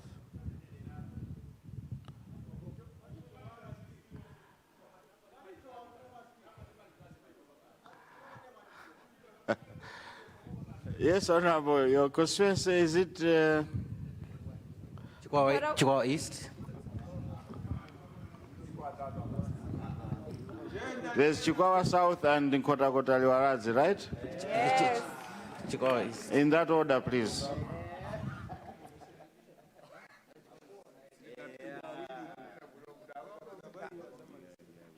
Chitipa Central. Thank you, Right Honourable Speaker, for recognizing the people of Chitipa again. And I would like to thank the Minister for the positive response to the question. Mr. Speaker, sir, the people of Chitipa Central are law-abiding citizens. They comply to the laws of the lands, especially when they are enabling service providers to the laws.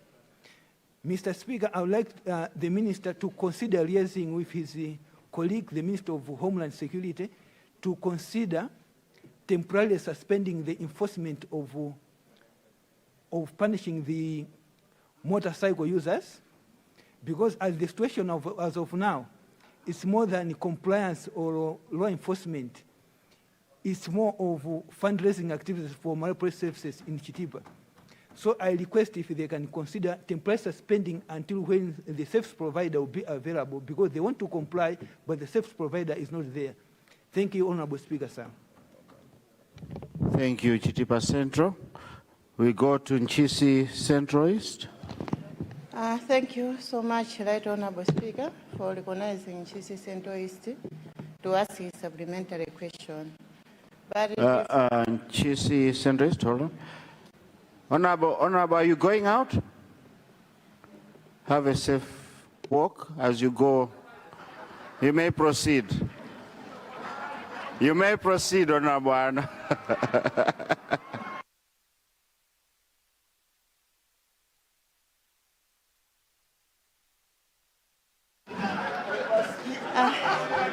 Nchisi Central is sorry for that. Please proceed.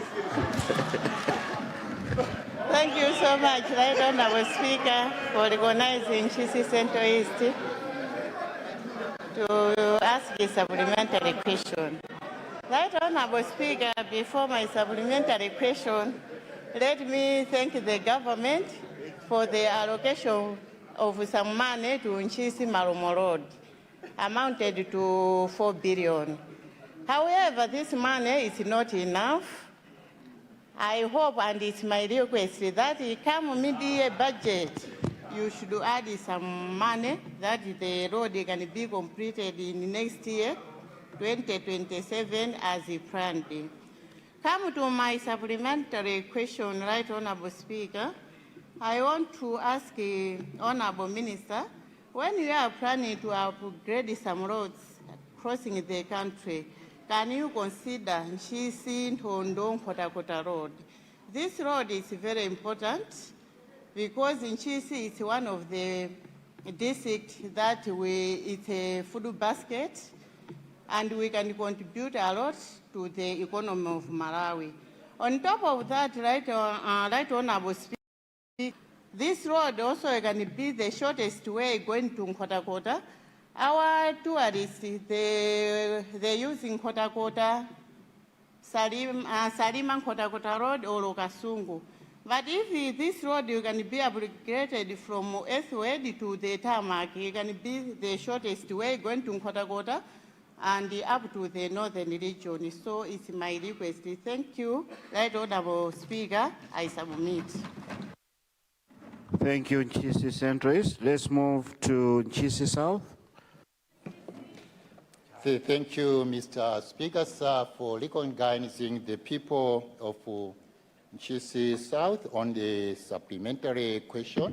I would like to echo with my sister for the road Nchisi Malomo Road. Currently, it poses a great challenge for people to travel on that road.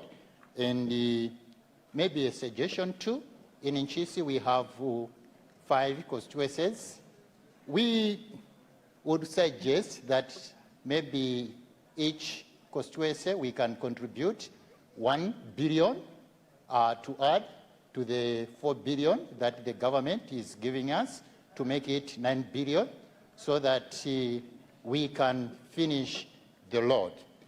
Secondly, I don't know if you are aware, I'll bring this question to you about Crossroads Roundabout.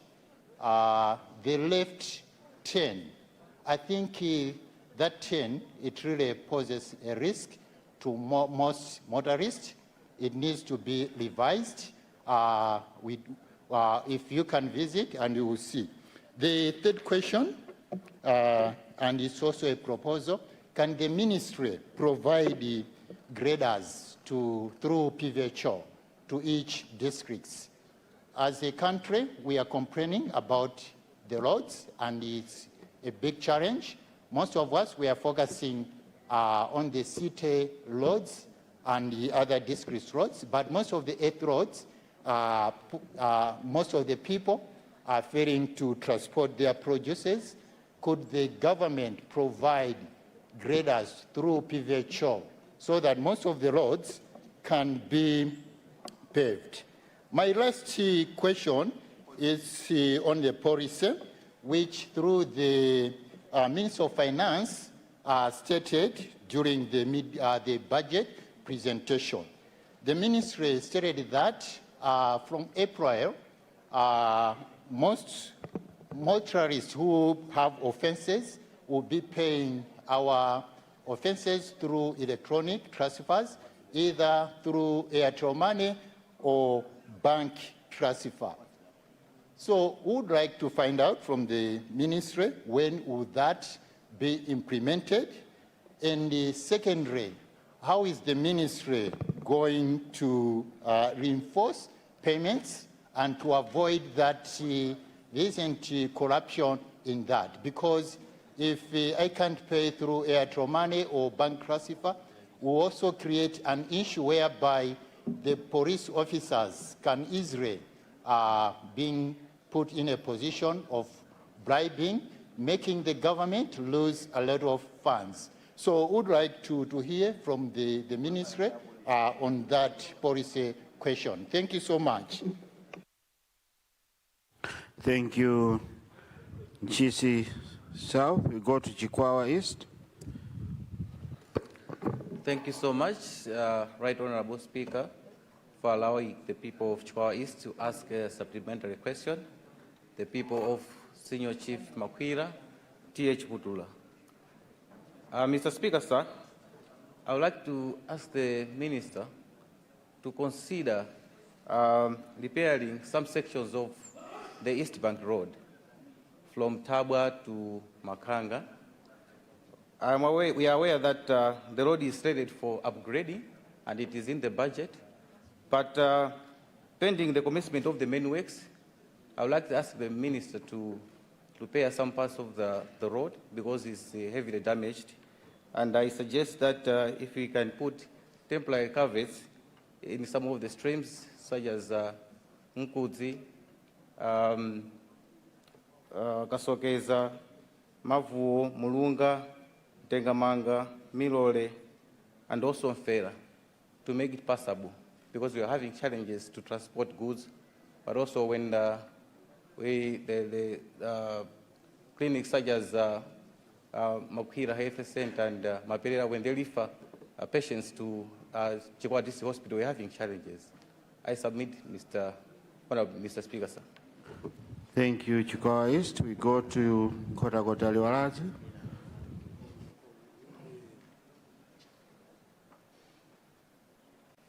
Mr. Speaker, sir, I would like to thank you for according the people of Nkotagota Liwalazi to ask a supplementary question, but also to humbly request you that in the next session I would like to present the maiden speech. Mr. Speaker, sir, through you, I would like to firstly congratulate the Honorable Minister of Transport for not only considering the people of Nkotagota Liwalazi, the M5 road, but also the contractors under this construction, they are in Nkotagota Liwalazi constituency. Mr. Speaker, sir, through you, I would like to ask the able Minister of Transport for an update on the Vitekete Way Bridge. On the very same note, Mr. Speaker, sir, I would like to humbly request the able Minister of Transport, in collaboration with the able Minister of Homeland and Security, if it may be possible, under the 80% infrastructure at Vitekete Way Bridge, if it's possible to consider the roads authority at Vitekete, so that we cut the distance that the people of Nkotagota Liwalazi are traveling to access driving licenses and also the motorcycle licenses. I submit, Right Honorable Mr. Speaker. Thank you, Doa Liwalazi. Sorry, Nkotagota Liwalazi. Yes, I see Minister of Health. Thank you, Mr. Speaker. It seems today there's been a lot of praises happening in this house, and the people of Mzimba-Kafukule sent me a message that I wanted to deliver.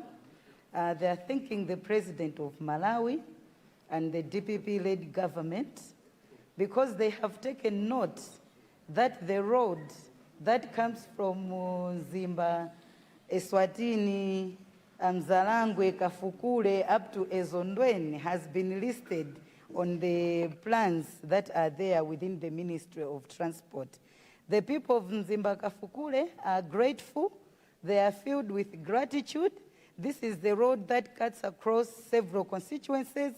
The people of Mzimba West are also benefiting from the same road, so they are full of gratitude. And the question to the ministry, to the Minister of Transport, is simply to invite him to Mzimba-Kafukule as they are planning on grading or upgrading this road. Thank you, Mr. Speaker.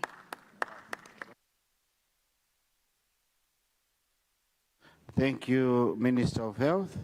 Point of order, Lilonganyanja. Is it in order, Right Honourable Speaker, to insinuate that Eswatini is in Mzimba? In Mzimba we have Eswazini. So I just wanted to put that clearly because this is a house of record, that Eswatini is a country and it's not in Mzimba. It's Eswazini. I know because I was at Lunjika Secondary School and I know Eswazini. Thank you so much. Thank you so much, Mr. Speaker. Indeed, let me withdraw Eswatini to Eswazini. Thank you.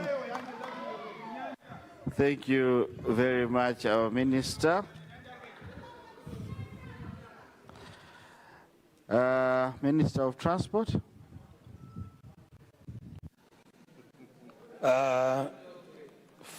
Mr. Speaker, sir, much of these questions are unrelated to the original question, but I am mindful of the numerous problems that we have in our constituencies, and hence these questions.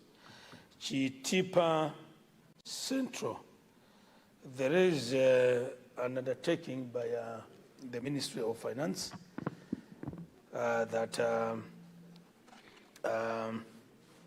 implementation of the position taken to have these Kabaza registered was extended to July this year. So you can let's be assured that for now, the government system is well informed about that development. If things are still happening in Chitipa, perhaps we need to engage our colleagues on the ground in Chitipa to ensure that they are aligned with this position.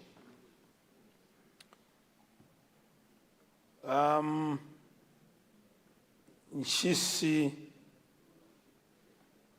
is it Nchisi Central?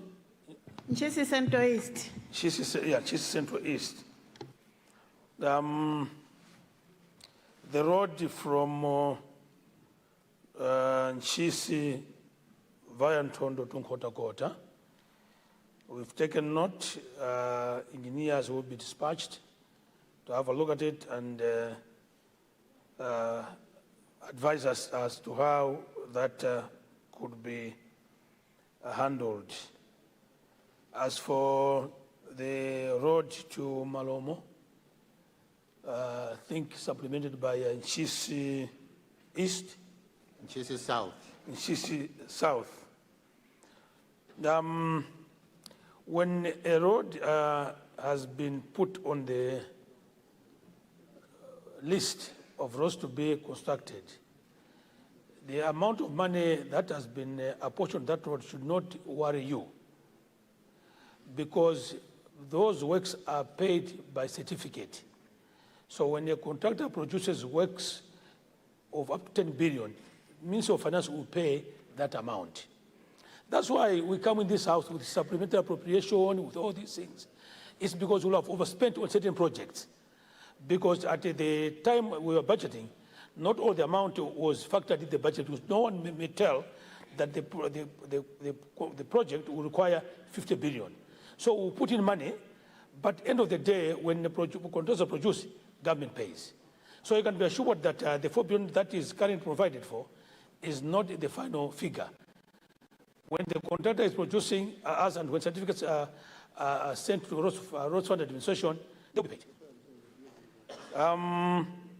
Several other questions from Shisi South, one of which is to do with Kaunda roundabout.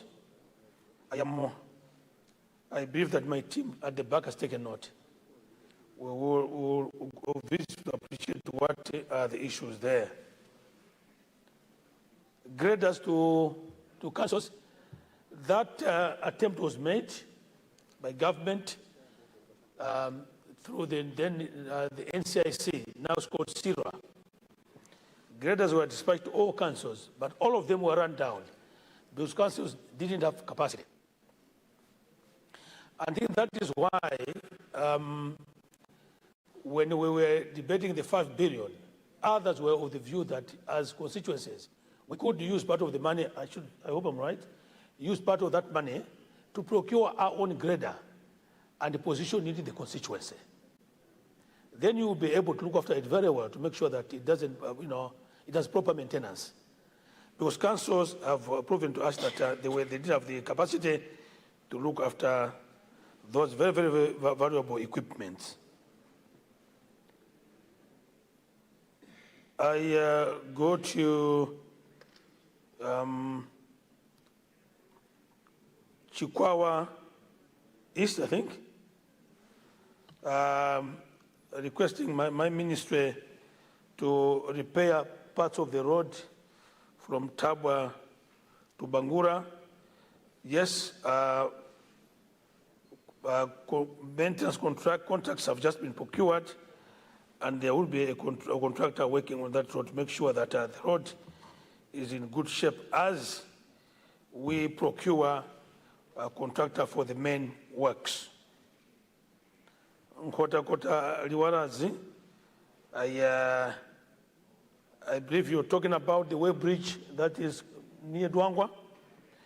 We will look at the possibility of having double services at that facility, but it will require experts at the road traffic directorate to inform us as to whether that is possible. From my personal view, it could be possible because the facility is within the same department. But I leave it to the officials, to the experts, to help us. Other than that, Honourable Speaker, I thank you very much for the supplementary questions. Thank you very much, Honourable Leader. We have one question to go. I'm looking at the time. Leader, yes, I'll come back to you. Let me get business going first. We wanted to move in order that after transport, we tackle questions under Ministry of Health. So the remaining 15 minutes probably be given to Ministry of Health to tackle a question or two. Okay, so I assume we are not breaking for health break? Okay, thank you for that guidance.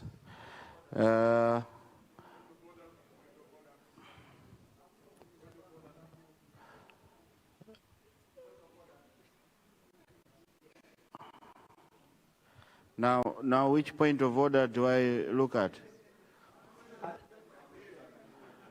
Yes, let me start with you, Honorable. Yeah, I had asked a policy question about the electronic payments for the traffic officers. That question didn't been tackled. I would like to hear from the minister. Thank you. Okay, I'm sure the minister will respond together with the other point of orders. Maybe they could be needing his response. Yes, Honorable, what's gone out of order? Your constituency?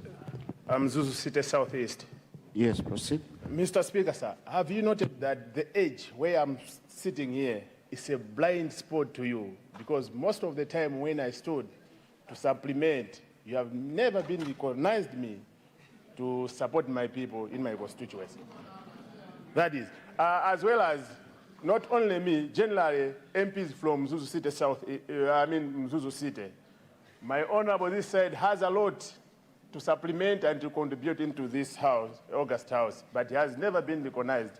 Even my honorable colleague that side from Mzuzu City North, he has never been recognized. Is it in order, Mr. Speaker, sir, as we are realizing this house today, we should leave something behind not to contribute in this house, as our people are waiting for us to represent them. I thank you, Mr. Speaker, sir. Thank you, Mzuzu City. You said Mzuzu City South? Mzuzu City Southeast. Thank you. There's no blind spot for me in this house, and we will give you a chance. Keep your supplementary. Thank you, Mr. Speaker, sir. Yes, Honorable Nkana, is it? Mango Chirutende. Mango Chirutende, what's going out of order? Thank you very much, Honorable Speaker. Is it in order that we should close this parliament without the Minister of Transport answering the questions from Mangochi Makanjira Road? Mr. Speaker, Mangochi Makanjira Road is not just a mayor road. We need to understand that this road, actually, people that live or the people that uses this road, Mr. Speaker, they live like as if they don't belong to Malawi. Mr. Speaker, the current situation of Mangochi Makanjira Road at the moment, if you are to drive into that road, you might think that the missiles that are coming from Iran are falling into that road. Mr. Speaker, this is not just a mere road, as I've mentioned, Mr. Speaker.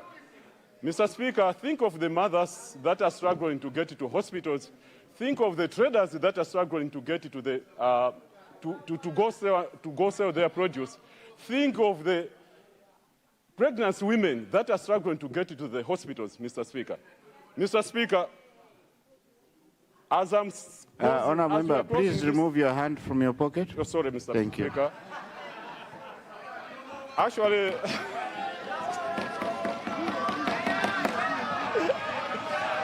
Mr. Speaker... I hope you are not balancing something with that hand. Thank you, Mr. Speaker. Mr. Speaker, this is the road that many governments have come and many governments have left. They have used this road for campaign. Mr. Speaker, this is not on. It's a high time now that we need to start considering people that live from Makanjira, people that are coming from Mangochi Northeast. Thank you, people that Member. are coming from Fort Maguire, uses this road. Mr. Speaker, it's a high time that the government should make a constructive decision by ensuring that this road should be tarmacked. This road, the roads, all the bridges should be constructed. I submit, Mr. Speaker. Thank you.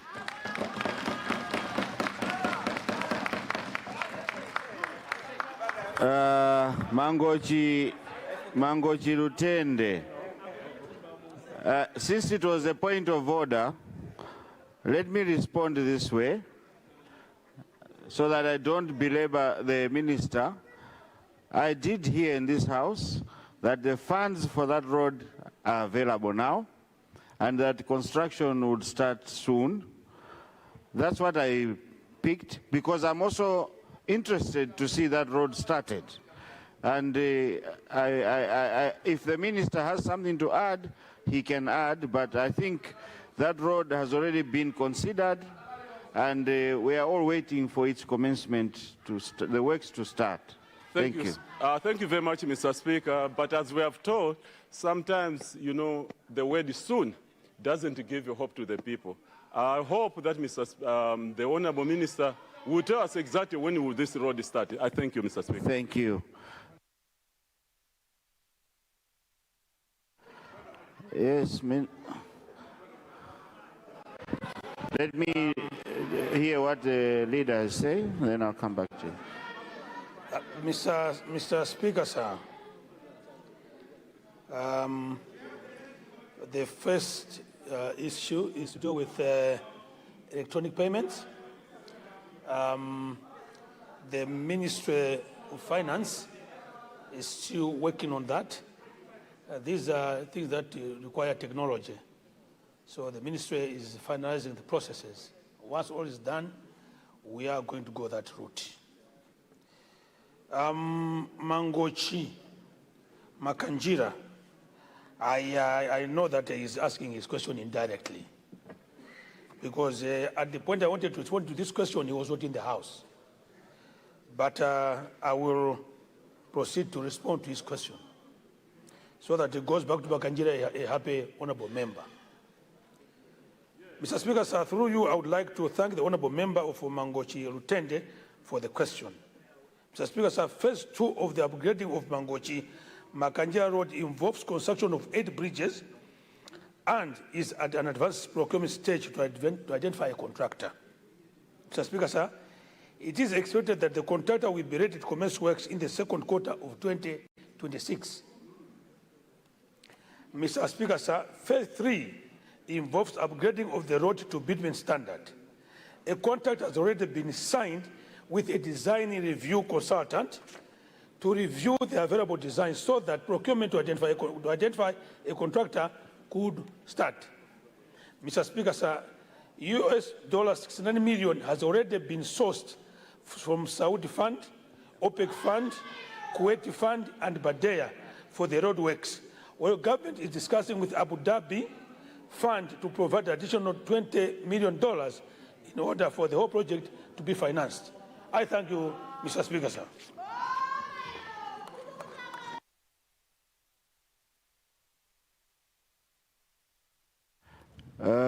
Thank you, Minister of Transport.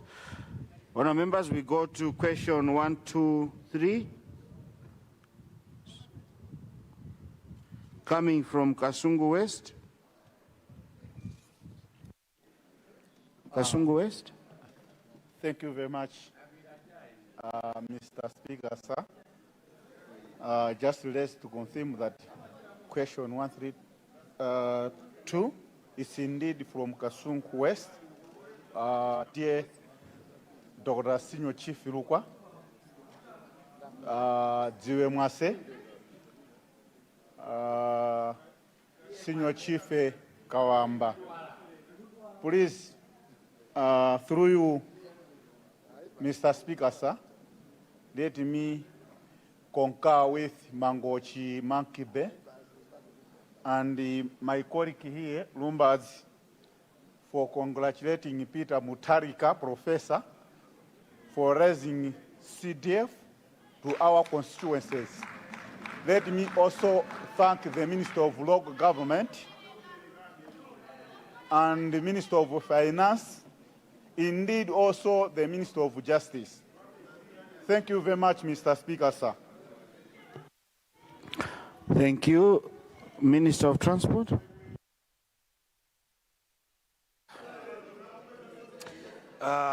Thank you very much, Mr. Speaker, sir, and through you, let me thank the honourable member for Kasungu West for the question. The question was asked the Minister of Transport and Public Works to provide progress made on Linga Ntunduwara Road and whether Kasungu National Park will be upgraded.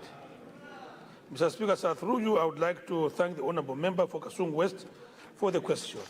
Mr. Speaker, sir, I wish to inform the honourable member that the road in question had been earmarked for design and construction with funding from the Millennium Challenge Cooperation Compact 2, which was cancelled. However, considering the importance of the road, my minister is looking for funds to implement the same. On the Kasungu National Park Road, my ministry through the Roads Authority is in the process of procuring a consultant to do a detailed design for the road. Once this is finalized, we will procure a contractor to implement the work. I thank you very much, Mr. Speaker, sir. Thank you, Minister of Transport. Let me take the last questions before I see Mzuzu City Southeast.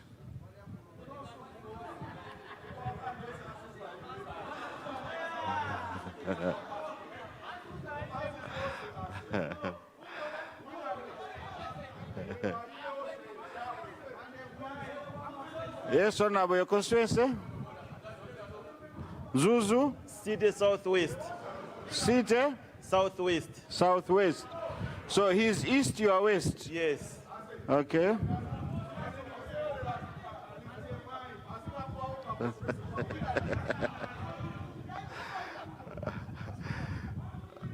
Yes, is that Mulanje North or Palombe? Zomba Ntonya. No, in front. Oh. Mulanje North?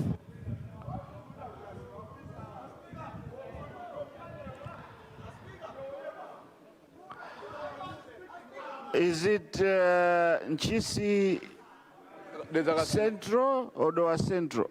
Doha Central.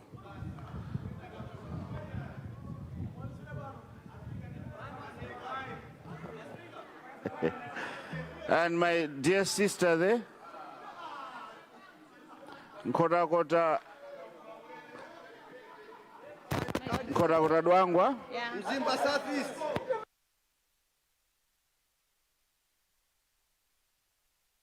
In that order for now, please. Starting with Mzuzu City Southeast. All right, thank you, Right Honorable Speaker, sir, for recognizing people of Mzuzu City Southeast under the leadership of TA Traditional Authority, Tula, Senior Group Village Headman Goamo, Kamshibazi, Kaula, Chikundula, Mafuta, to ask a supplementary question to Honorable Minister of Transport. Mr. Speaker, sir, I know and we know, the people of Mzuzu City generally, that the project of dual carriage from Lusangazi to Dunduzu roadblock is coming soon. Mr. Speaker, sir, this project is only a project that will change the face of Mzuzu City, our own Msumba. But my question to Honorable Minister of Transport is, can you consider people of Mzuzu City just a quick maintenance, a change from Katoto roundabout to Ruwinga, generally to Ruwinga Central Hospital?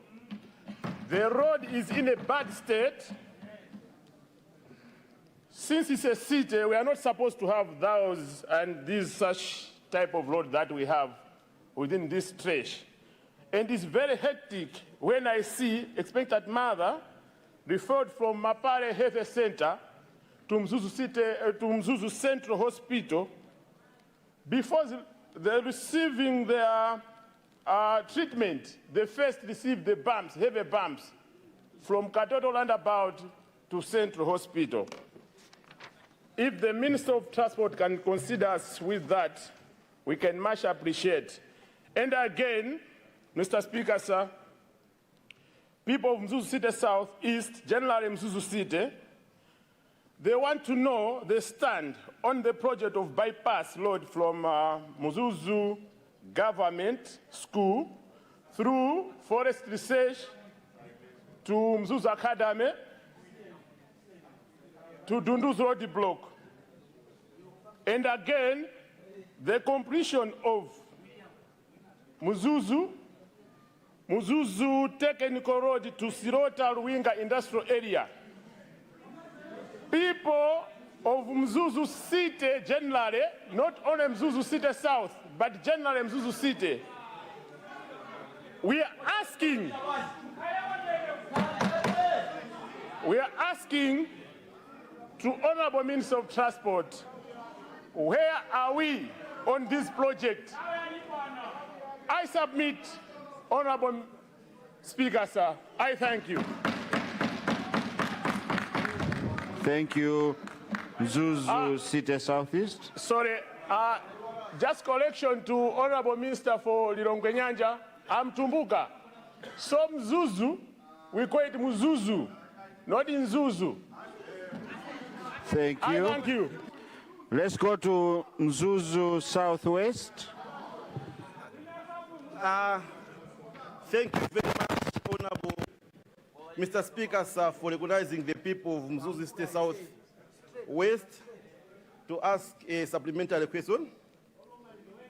First, I want to find out from the Honorable Minister, we have seen the progress on the Mzuzu Airport, but I want to ask on the progress because we are observing that the work is a bit slow.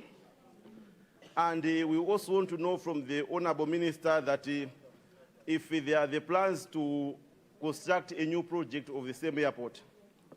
Let me also just add on what my friend has already said.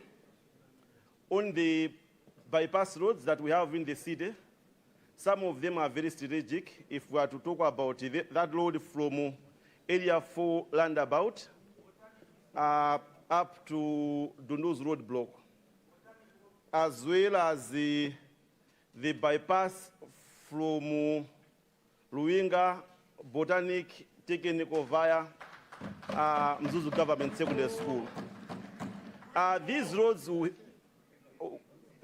most of them, they are already in progress, which were also already started by Professor Arthur Peter Mtalika in 2017-18. And for the past 5 years, not much work has been done. So we want to find out from you, Honorable Minister. We want to find out from you, Honorable Minister, what plans do you have for these roads? Because most of the contractors have just been on the site for a long period of time. And we are spending a lot of money. There have been very little progress. Those roads were started by Professor Arthur Peter Mtalika, and the work that has been done for the past 5 years is not as much as some people can insinuate here. Thank you very much. Thank you. Let's go to Mulanje North. Thank you very much, Mr. Speaker, sir. 5 years, thank you for recognizing the people of Mulanje North. For a supplementary question, I would like to find out from the Minister of Transport on the position of the road of Nkando, Mulomba, Palombe. This road goes through 3 constituencies, Mulanje West, Mulanje North, and Palombe North, Palombe South rather. In the 2019-2020 budget, this road was included, but after the change of government, it was removed. And since then, there has been no progress. In 2023, the members of the 3 constituencies mobilized and traveled all the way from Mulanje to here, and they presented a petition on this road. To date, no position is known.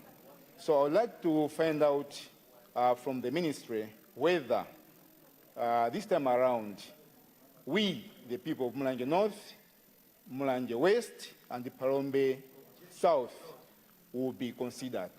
Thank you.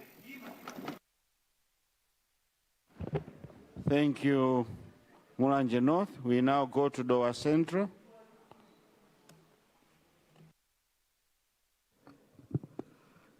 Thank you so much, Mr. Speaker, sir, for considering the people of Dowa Central to ask a supplementary question to the Minister of Transport. I would like to ask the Minister of Transport to consider turning a road from Mponela going to Nambuma via Tole. This road is a very important road, and it goes up to Nchinji. So if the ministry can consider turning this road, I would like to ask the Minister of Transport also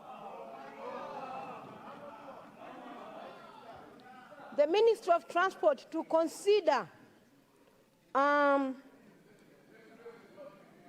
deploying the contractor who is working on M1 road at Mponela. The road is in a very bad shape. Please help us, Minister of Transport. I know you pass there every day, every time when you're going to the north. The road is in a very bad shape. So if you can consider sending the contractor as soon as possible. It's very bad. You know, Mponela is a fast-growing town. So please help us. Thank you. Thank you. Thank you very much, Doa Central. Quickly, let's move now to Nkhotakota Dwangwa.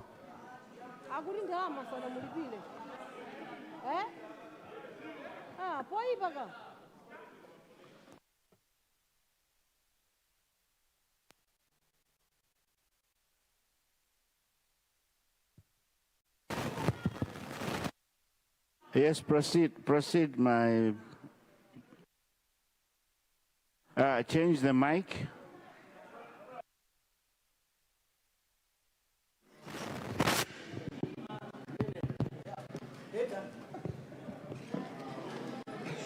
Thank you so much, Right Honourable Speaker, sir, for granting the people of Nkhotakota Dwangwa constituency an opportunity to ask a supplementary question.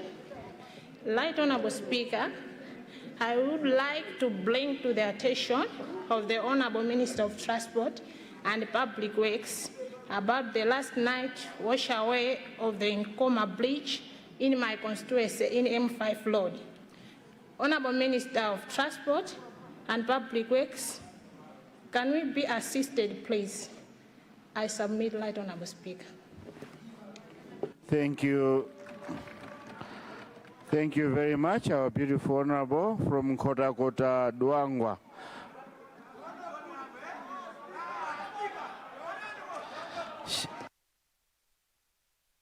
She is beautiful. Why are you jealous? Yes, Honourable, what's gone out of order? What is out of order is that I don't think I'm that shorter. I need protection from those Akasina. Mr. Speaker, sir, thank you for recognizing the people of Mzuzu City North. But I'm surprised.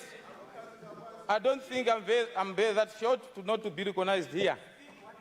Because in Mzuzu, there were just 3. You just recognized 2, and we have been standing and standing.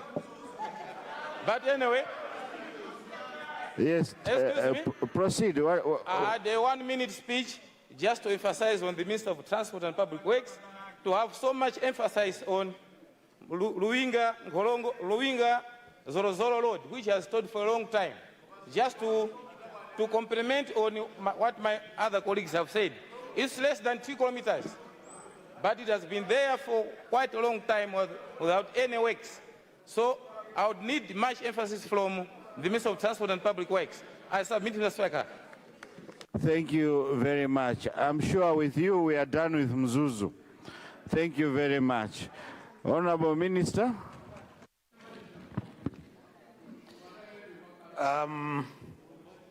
Mr. Speaker, sir. First question is Mzuzu City Southeast. The dual carriageway from Rusangazi to Dunduzi is coming soon. Yes, it is indeed coming soon. Consider people of Zuzu City, Katoto. Mr. Speaker, sir, the road in question, the road from ShopRite roundabout to Ruinga is indeed in very pathetic condition. But I would like to assure my honorable colleague that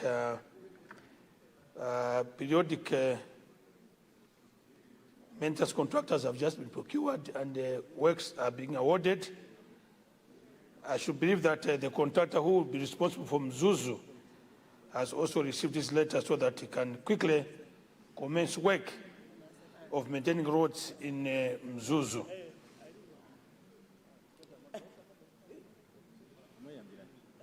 Mzuzu City Southwest.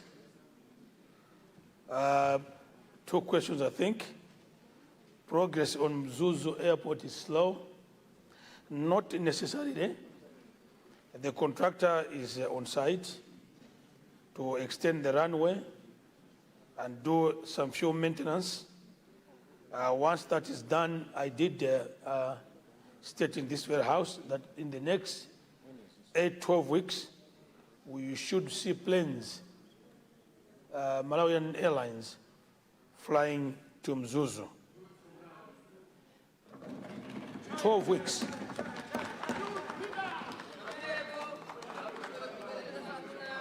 And plans for the new airport, I also informed this House that the team of experts went to Ekwendeni at the very old airport that was being used then to fly people working in Manchester, Africa. That land is available. The experts are now working on that so that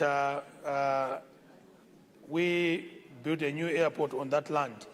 These things do not take a day, they take time, and we will need patience as we move towards putting up a new airport in Mzuzu. Mulanje North, the position of government on the road from Nkando to Mlomba. This road is a government priority, and therefore to assure my honorable colleague that it is in government's plans that this road should be constructed. Dowa West, turning the road from Mponera to Nambuma via Zole. This is a new question. I would like to ask my honorable colleague to put up a formal question so that we can provide a more robust response. As for the Mponera area, it is correct that I use the road every week. Let's have order. There's a casino. Let's have order, please. Let's have order. Let's listen to the minister in silence. I know the situation at Mponera. It is pathetic. The contractor doing the road from Kamuzu International Airport to Kasongo has been instructed to make good of that section as he continues with the rehabilitation of the M1 road airport to Kasongo section. Nkota Kota Dwangwa, we are aware about the washaway, and the Roads Authority is already in action to address this problem. I thank you very much, Right Honorable Speaker, sir. Thank you very much, Honorable Minister of Transport. That was the last question going to the Minister of Transport. And now we need your guidance, leader. How do we proceed?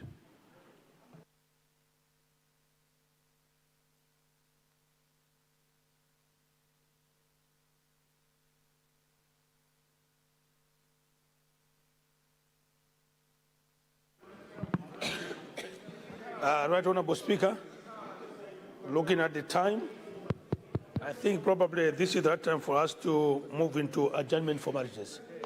I submit.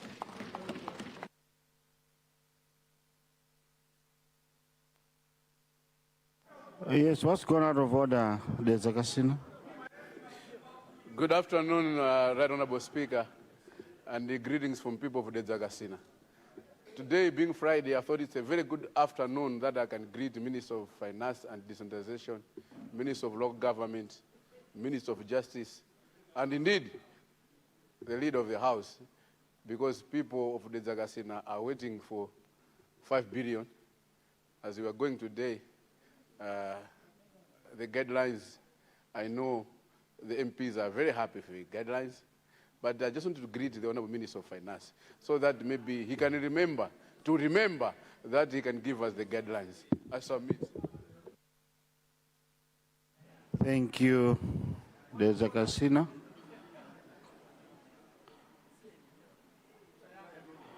Leader.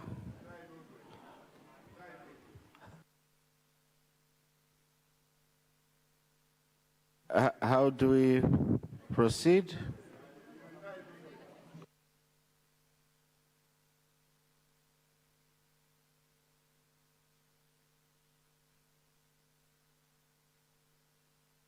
Honourable members, let me have your attention.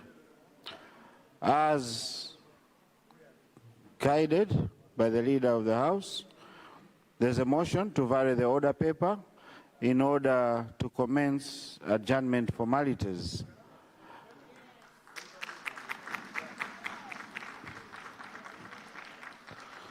Those of that opinion say aye. Those of the contrary view say no. The ayes have it and the motion is carried. Item 4 on the order paper, adjournment formalities.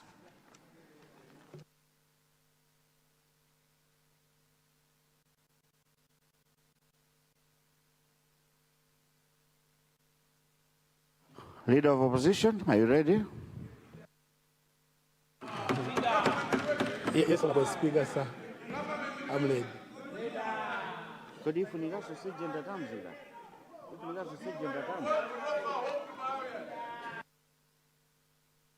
You can proceed, Leader of Opposition.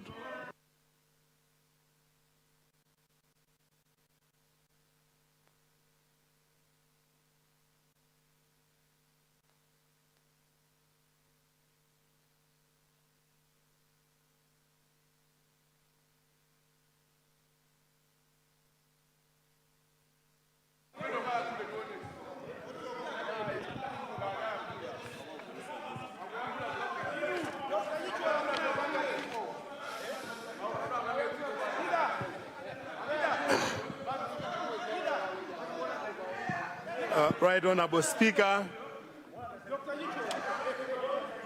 Right Honourable Speaker, good afternoon, and thank you very much for according me an opportunity this afternoon to address the House.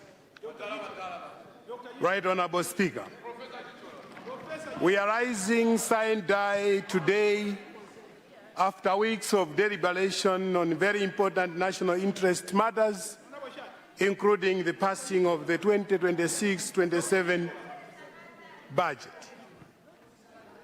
Mr. Speaker, sir, the time I stood here was on 5th December 2025 on a similar occasion when we were rising sine die. And I remember vividly at that particular time, Right Honourable Speaker,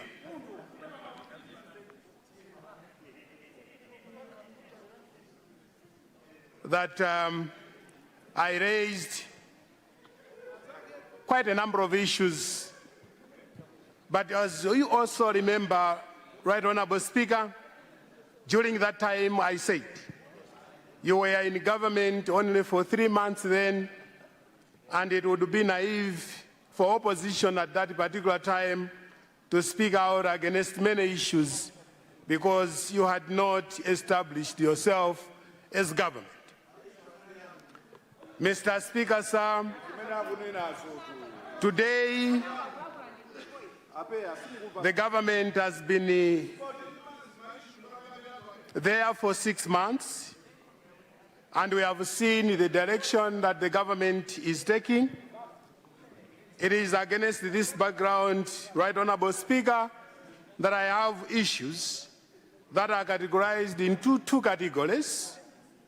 There are some issues that I'll speak out because they indicate strengths and positives.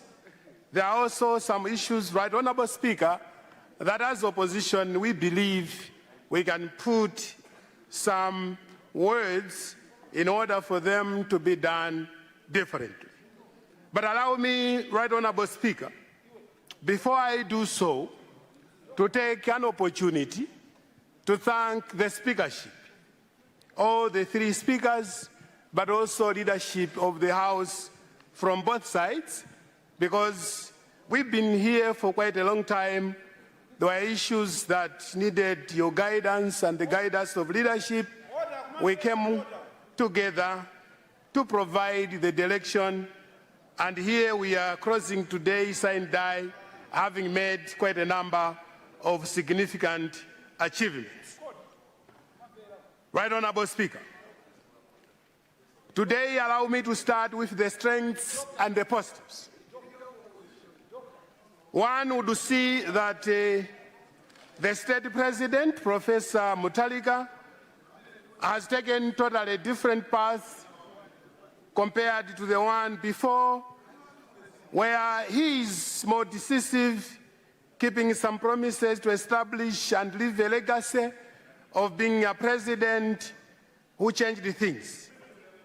We applaud the government policy in the mining industry, whereby he has issued an executive order not allowing export of unprocessed minerals and fighting so hard to process the minerals to an extent of feasible within Malawi. With this, we have also seen an appreciable rise in the budget allocation to the sector. And Mr. Speaker, sir, this will help create employment for our people and also add value to our minerals to fetch more monies from international market. Secondly, Mr. Speaker, sir, we have also seen as Malawians the effort in fighting hunger. We note through the prices of staple food, in the rural areas we still have this problem, but allow me to indicate here that the only achievement on this one is where we are doing and reducing the food inflation. Mr. Speaker, sir, the third one is the effort to reform the economy by reducing the domestic borrowing and instituting of austerity measures in public service. Mr. Speaker, sir, speaking from experience, managing fiscal policy amid economic turmoil is not the easiest of policies to implement. The desire or the efforts put on this are highly commendable. Having said this, Mr. Speaker, sir, allow me to indicate that in the past 6 months, we have also seen unprecedented levels of maladministration in a number of areas where we seek to offer proposals for improvement for a better Malawi. To this effect, Mr. Speaker, sir, I'll start with the following. Malawians are still burdened by punitive taxes. Mr. Speaker, sir,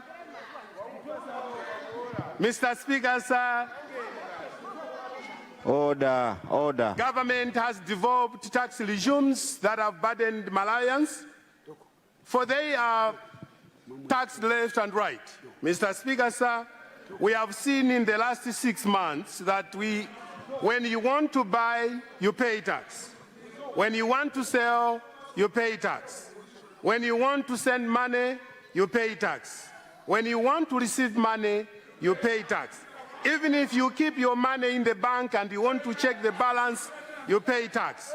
Simply put, it is tax, and tax everywhere, including taxing or paying tax for dead people if you are buying a coffin, because taxes can be taxed either by VAT or withholding taxes, including excise duty if you are importing coffins.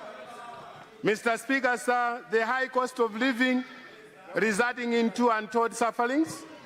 Mr. Speaker, sir, as if these taxes are not enough, we have also seen in the last 6 months, despite imposing a price limit on maize, which is to some extent has reduced the headline inflation, the skyrocketing of fuel prices has also given Malawians a burden. To that effect, Mr. Speaker, sir, Malawi sits on the top of countries with the highest fuel prices, hovering around $3.80. Mr. Speaker, sir, as I'm speaking now, Malawi adziwe kuti ngati uli ndi 100,000 kwacha imene sikukwana kugula chigubu. Mr. Speaker, sir, this is something that we are not all happy about. Mr. Speaker, sir, let me also indicate. Order. Let me also indicate, Mr. Speaker, sir, that if you have got a bag of maize, that bag of maize is equivalent to 3 liters or only 7 packets of sugar. Mr. Speaker, sir,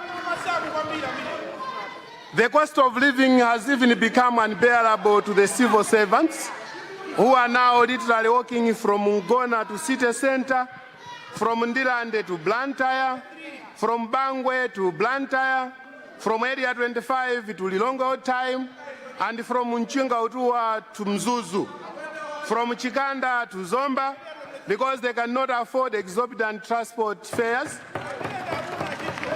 Mr. Speaker, sir, in a Chichewa vibe, panopa bwana Speaker, anthu ayamba kwenda wa Abraham kupita kunchito because sangakwanise kugula mafuta. Mr. Speaker, sir, it is now becoming very difficult for civil servants to go to work simply because their disposable income is wiped up by rising transportation costs. Sadly, Mr. Speaker, sir, as if this is not enough, the heavily taxed Malawian who stays in a government house under the MHC has now to pay huge house rentals from the reduced salary or income, which is already heavily taxed by government. Mr. Speaker, sir, on the state of security, Malawi has witnessed an increase of cases of robberies and kidnapping. But I'm happy to indicate, Mr. Speaker, sir, that the Minister of Homeland has assured us of safety and protection. Mr. Speaker, sir, know that no country would achieve economic development with increased cases of armed robberies, serial killings, and kidnapping. Therefore, we believe that the able minister will indeed assure us of security and safety. Mr. Speaker, sir, some people would think that I'm doing this in bad faith, but allow me to indicate that these are coming from many Malawians who would like things to be a bit much better.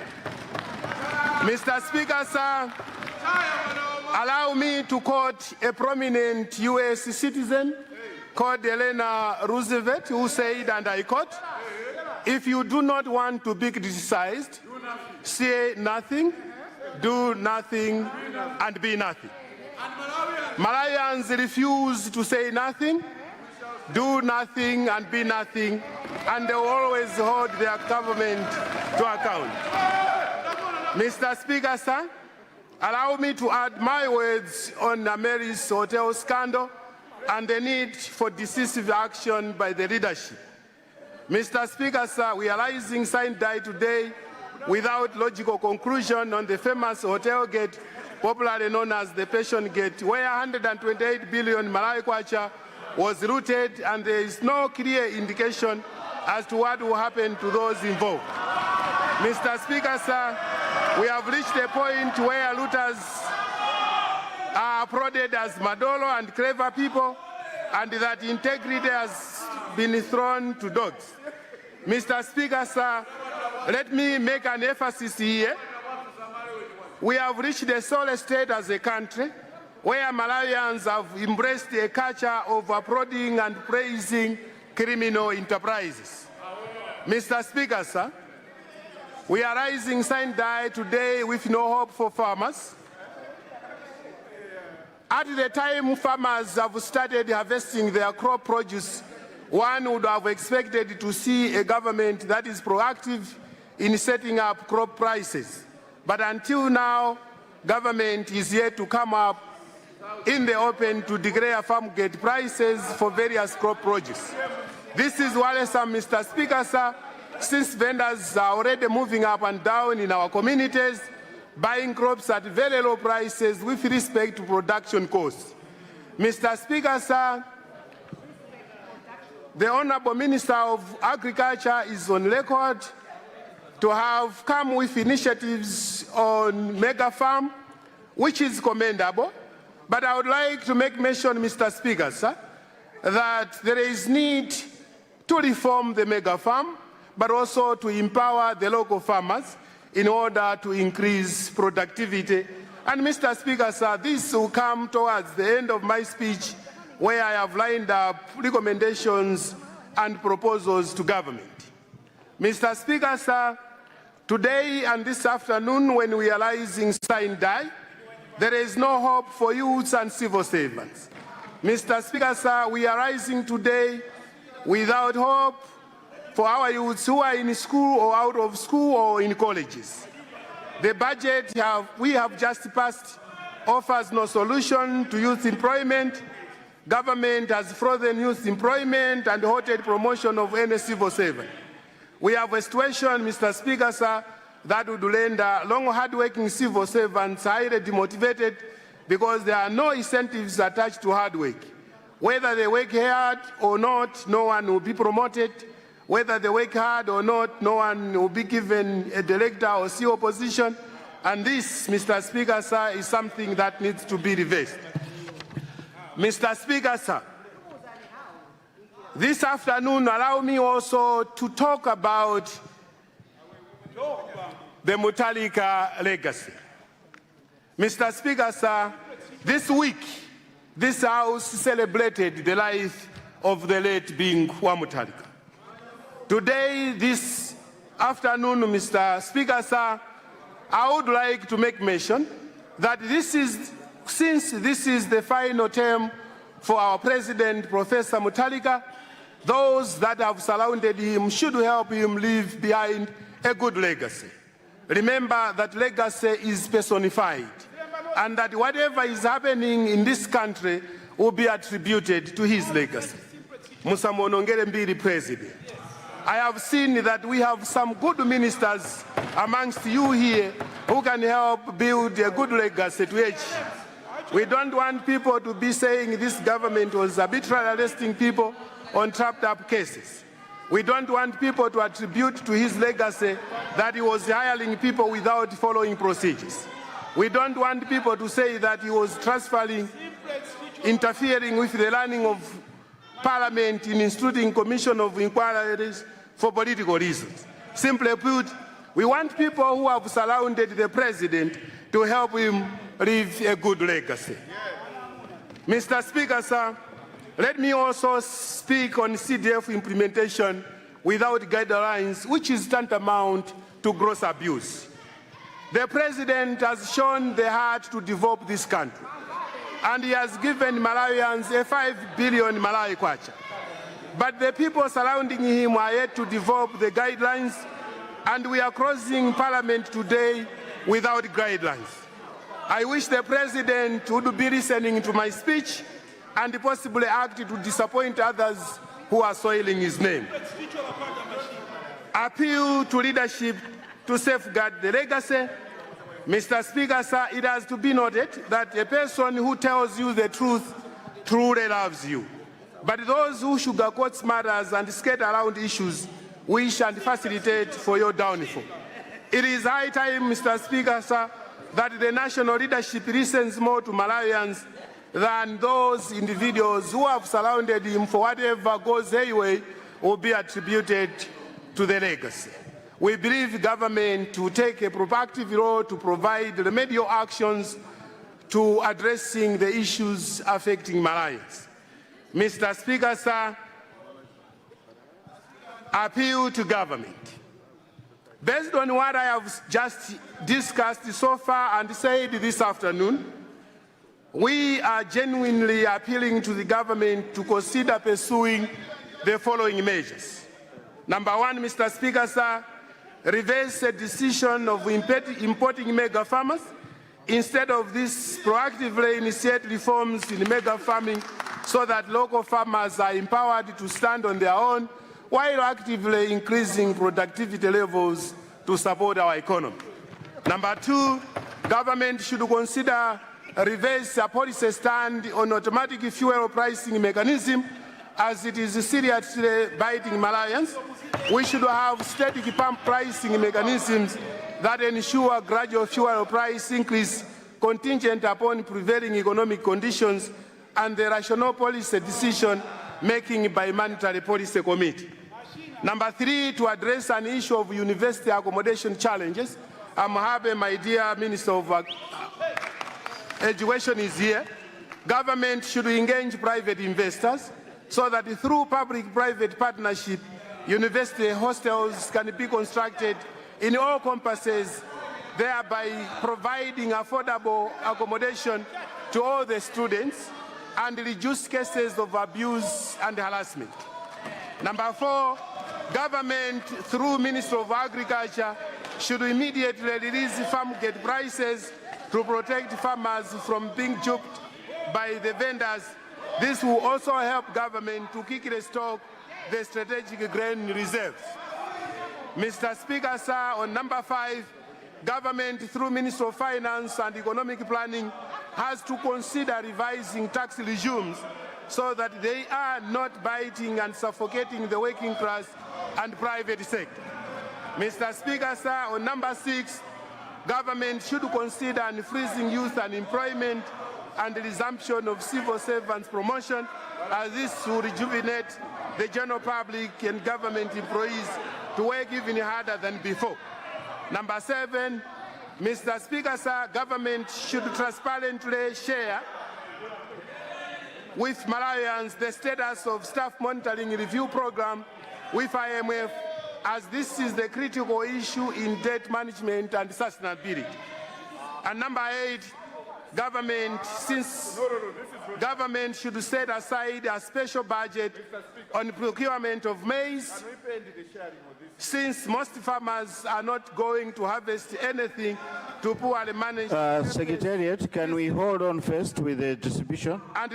And natural disasters. Can we hold on first? That affect some disasters. Mr. Speaker, sir, in conclusion, all the above recommendations and proposals are meant to offer the positive criticism that would help many Malawians become better, because we believe if government would take them seriously, life will be better. Mr. Speaker, sir, what I have said is not political, and if people would look this with political eyes, let me quote the Bible and the Quran. Mr. Speaker, sir, on Psalms 23:4, even though I walk through the darkest valley, I will fear no evil, for you are with me. Mr. Speaker, we believe in the God who created the heaven and earth.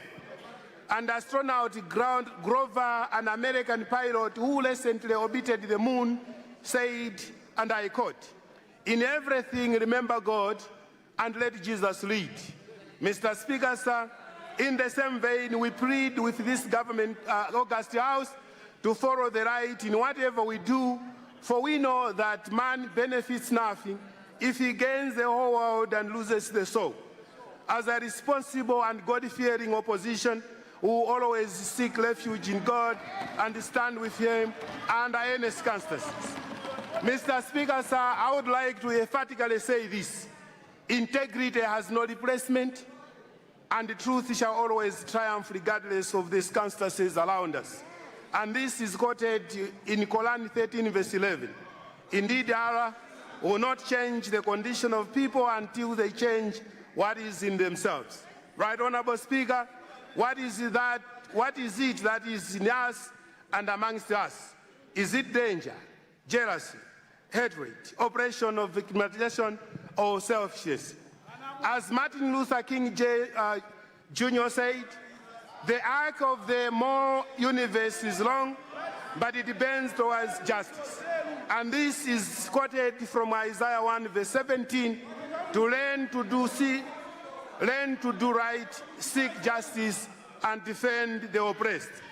Mr. Speaker, sir, we shall therefore continue striving to do the following: fighting corruption and inequality, promoting peace, unity, and national development, and upholding human rights and dignity. Mr. Speaker, sir, I would like to remind the government, therefore, that if government doesn't listen, we were in government and we learned a better lesson.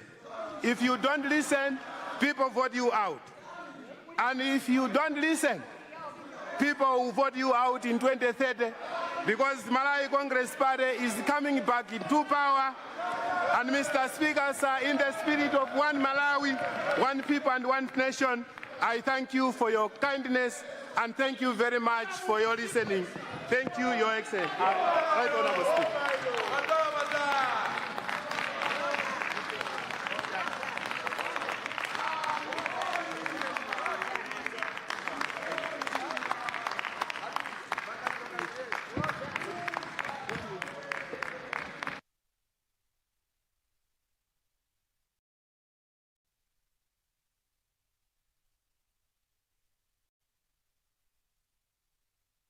Thank you very much, Leader of Opposition. Let's take our seats, honourable members. It's now time for the Leader of the House, so government business.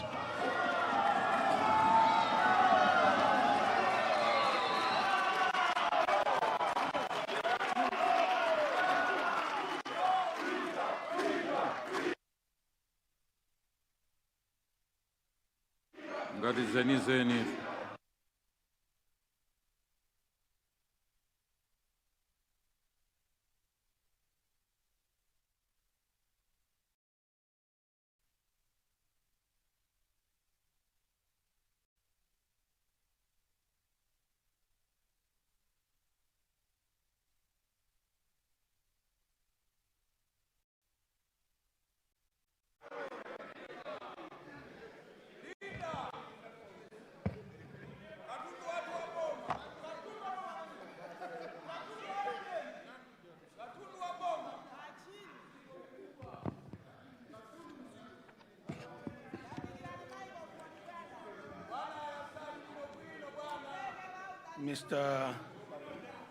Mr. Speaker, sir,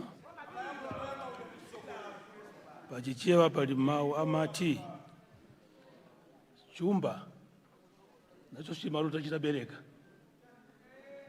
chumba chimalota chitabereka. Ndi amenewo maloto a chumba chumba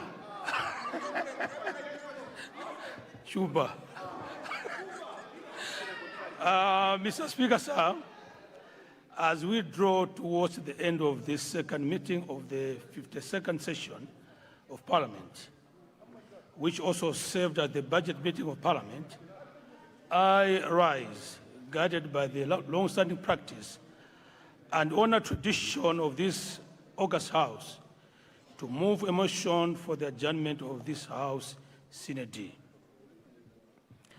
Before I formally do so, Mr. Speaker, sir, allow me to briefly appraise honourable members on the key business that this House has diligently considered and transacted during this meeting. We must take stock of the work we have accomplished together before we adjourn. In doing so, I will also show how this House responded to the vision that His Excellency the President, Professor Thabita Mutharika, set out in his State of the Nation address under the theme, The Path to Economic Recovery, Delivering a People-Centered Development. State of the Nation address. Mr. Speaker, sir, this meeting was officially opened on 13th February 2026, when His Excellency the President, Professor Thabita Mutharika, delivered the State of the Nation address. In that address, the President declared that his government would restore macroeconomic stability and end the fuel and food crisis, increase the constituency development fund to 5 billion per constituency, make both primary and secondary school education free, and ensure that those found mismanaging resources will face the long arm of the law. The House then debated the motion on the State of the Nation address. The honourable member for Mulanje South East moved the motion on Monday, 16th February 2026. After numerous honourable members contributed across several sitting days, the House unanimously agreed to the motion. By that agreement, this House endorsed the President's recovery agenda and committed to translating his promises into legislative action and oversight. The budget. Mr. Speaker, sir, as this was a budget meeting of Parliament, the Honourable Minister of Finance, Economic Planning and Decentralization presented the 2026-2027 budget estimates to this House on Friday, 27 February 2026, following the State of the Nation address. This budget aligned with the President's SONA pledges. The record increase in CDF, free primary and secondary education, additional health funding, soft loans for youth and women, and the rehabilitation of roads, most of which have been damaged due to lack of sustained maintenance. Cluster committees considered the estimates from Monday, 2nd March 2026 to Friday, 30th March 2026, and thereafter this House debated the estimates from Monday, 16th March to Tuesday, 24th March. Mr. Speaker, sir, the House passed the budget on Tuesday, 24th March 2026. Let me therefore pause and congratulate the Honourable Minister of Finance. He secured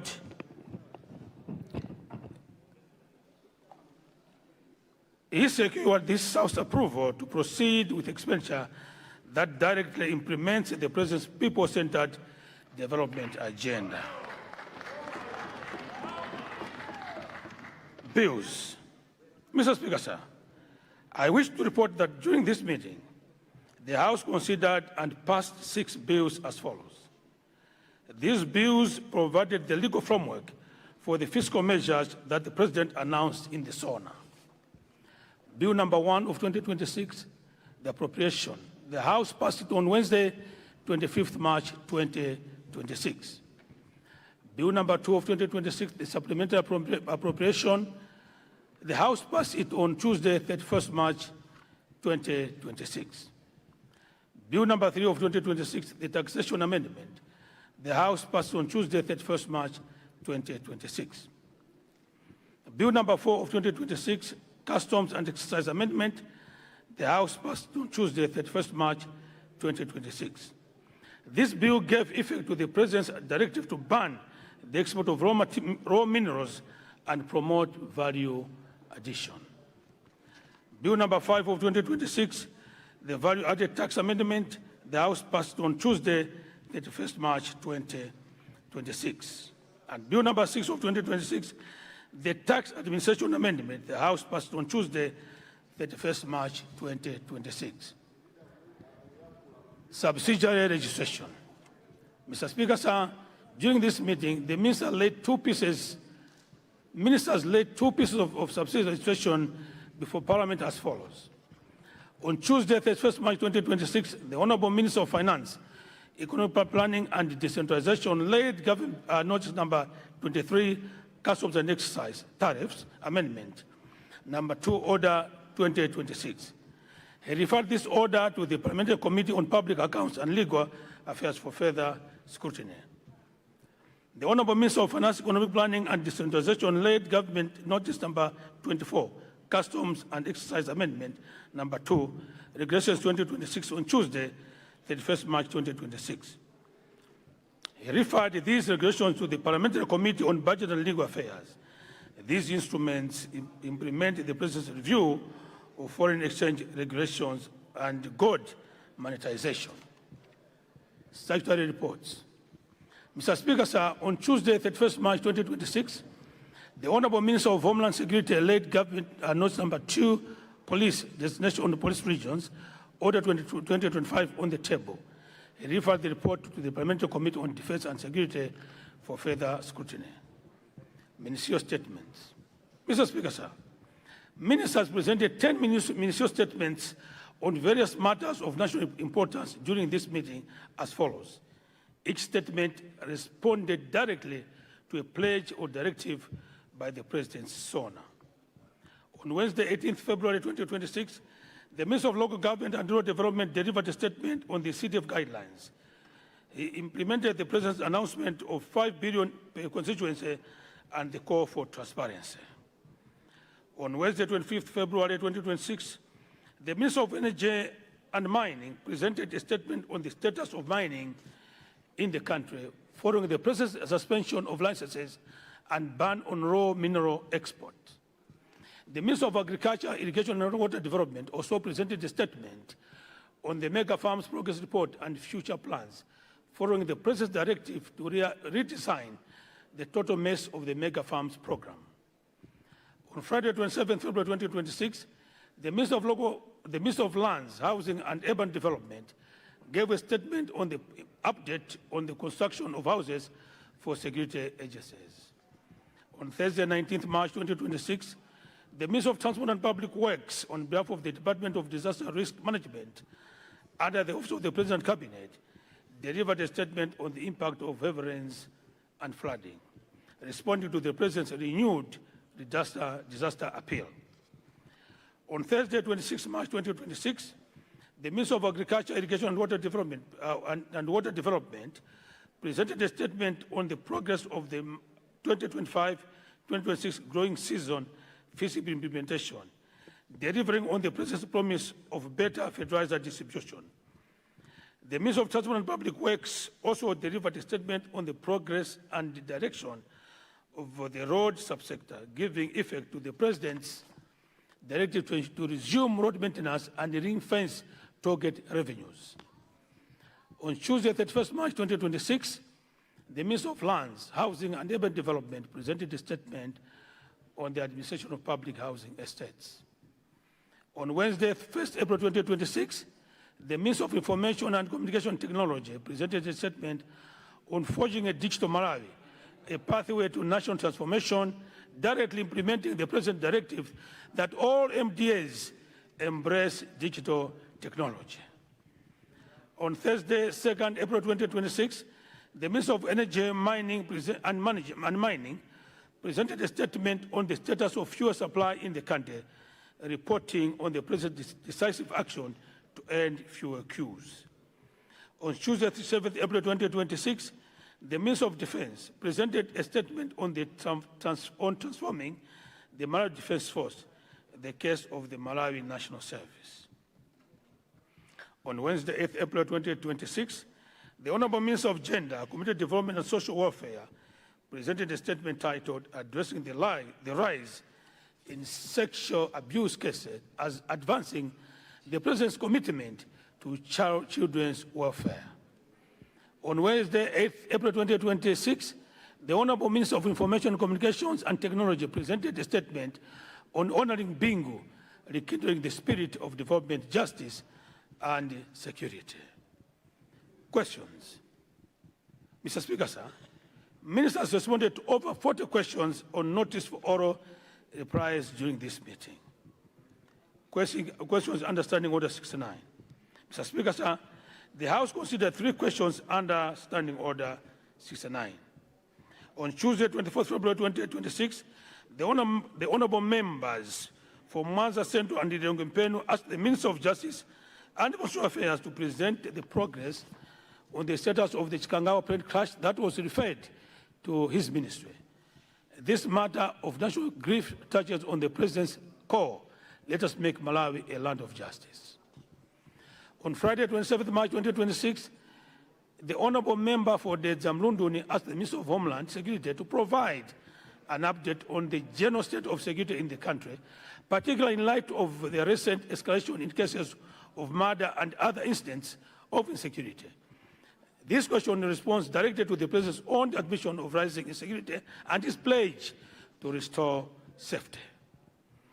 On Tuesday, 31st March 2026, the honorable member for the Zamlunduni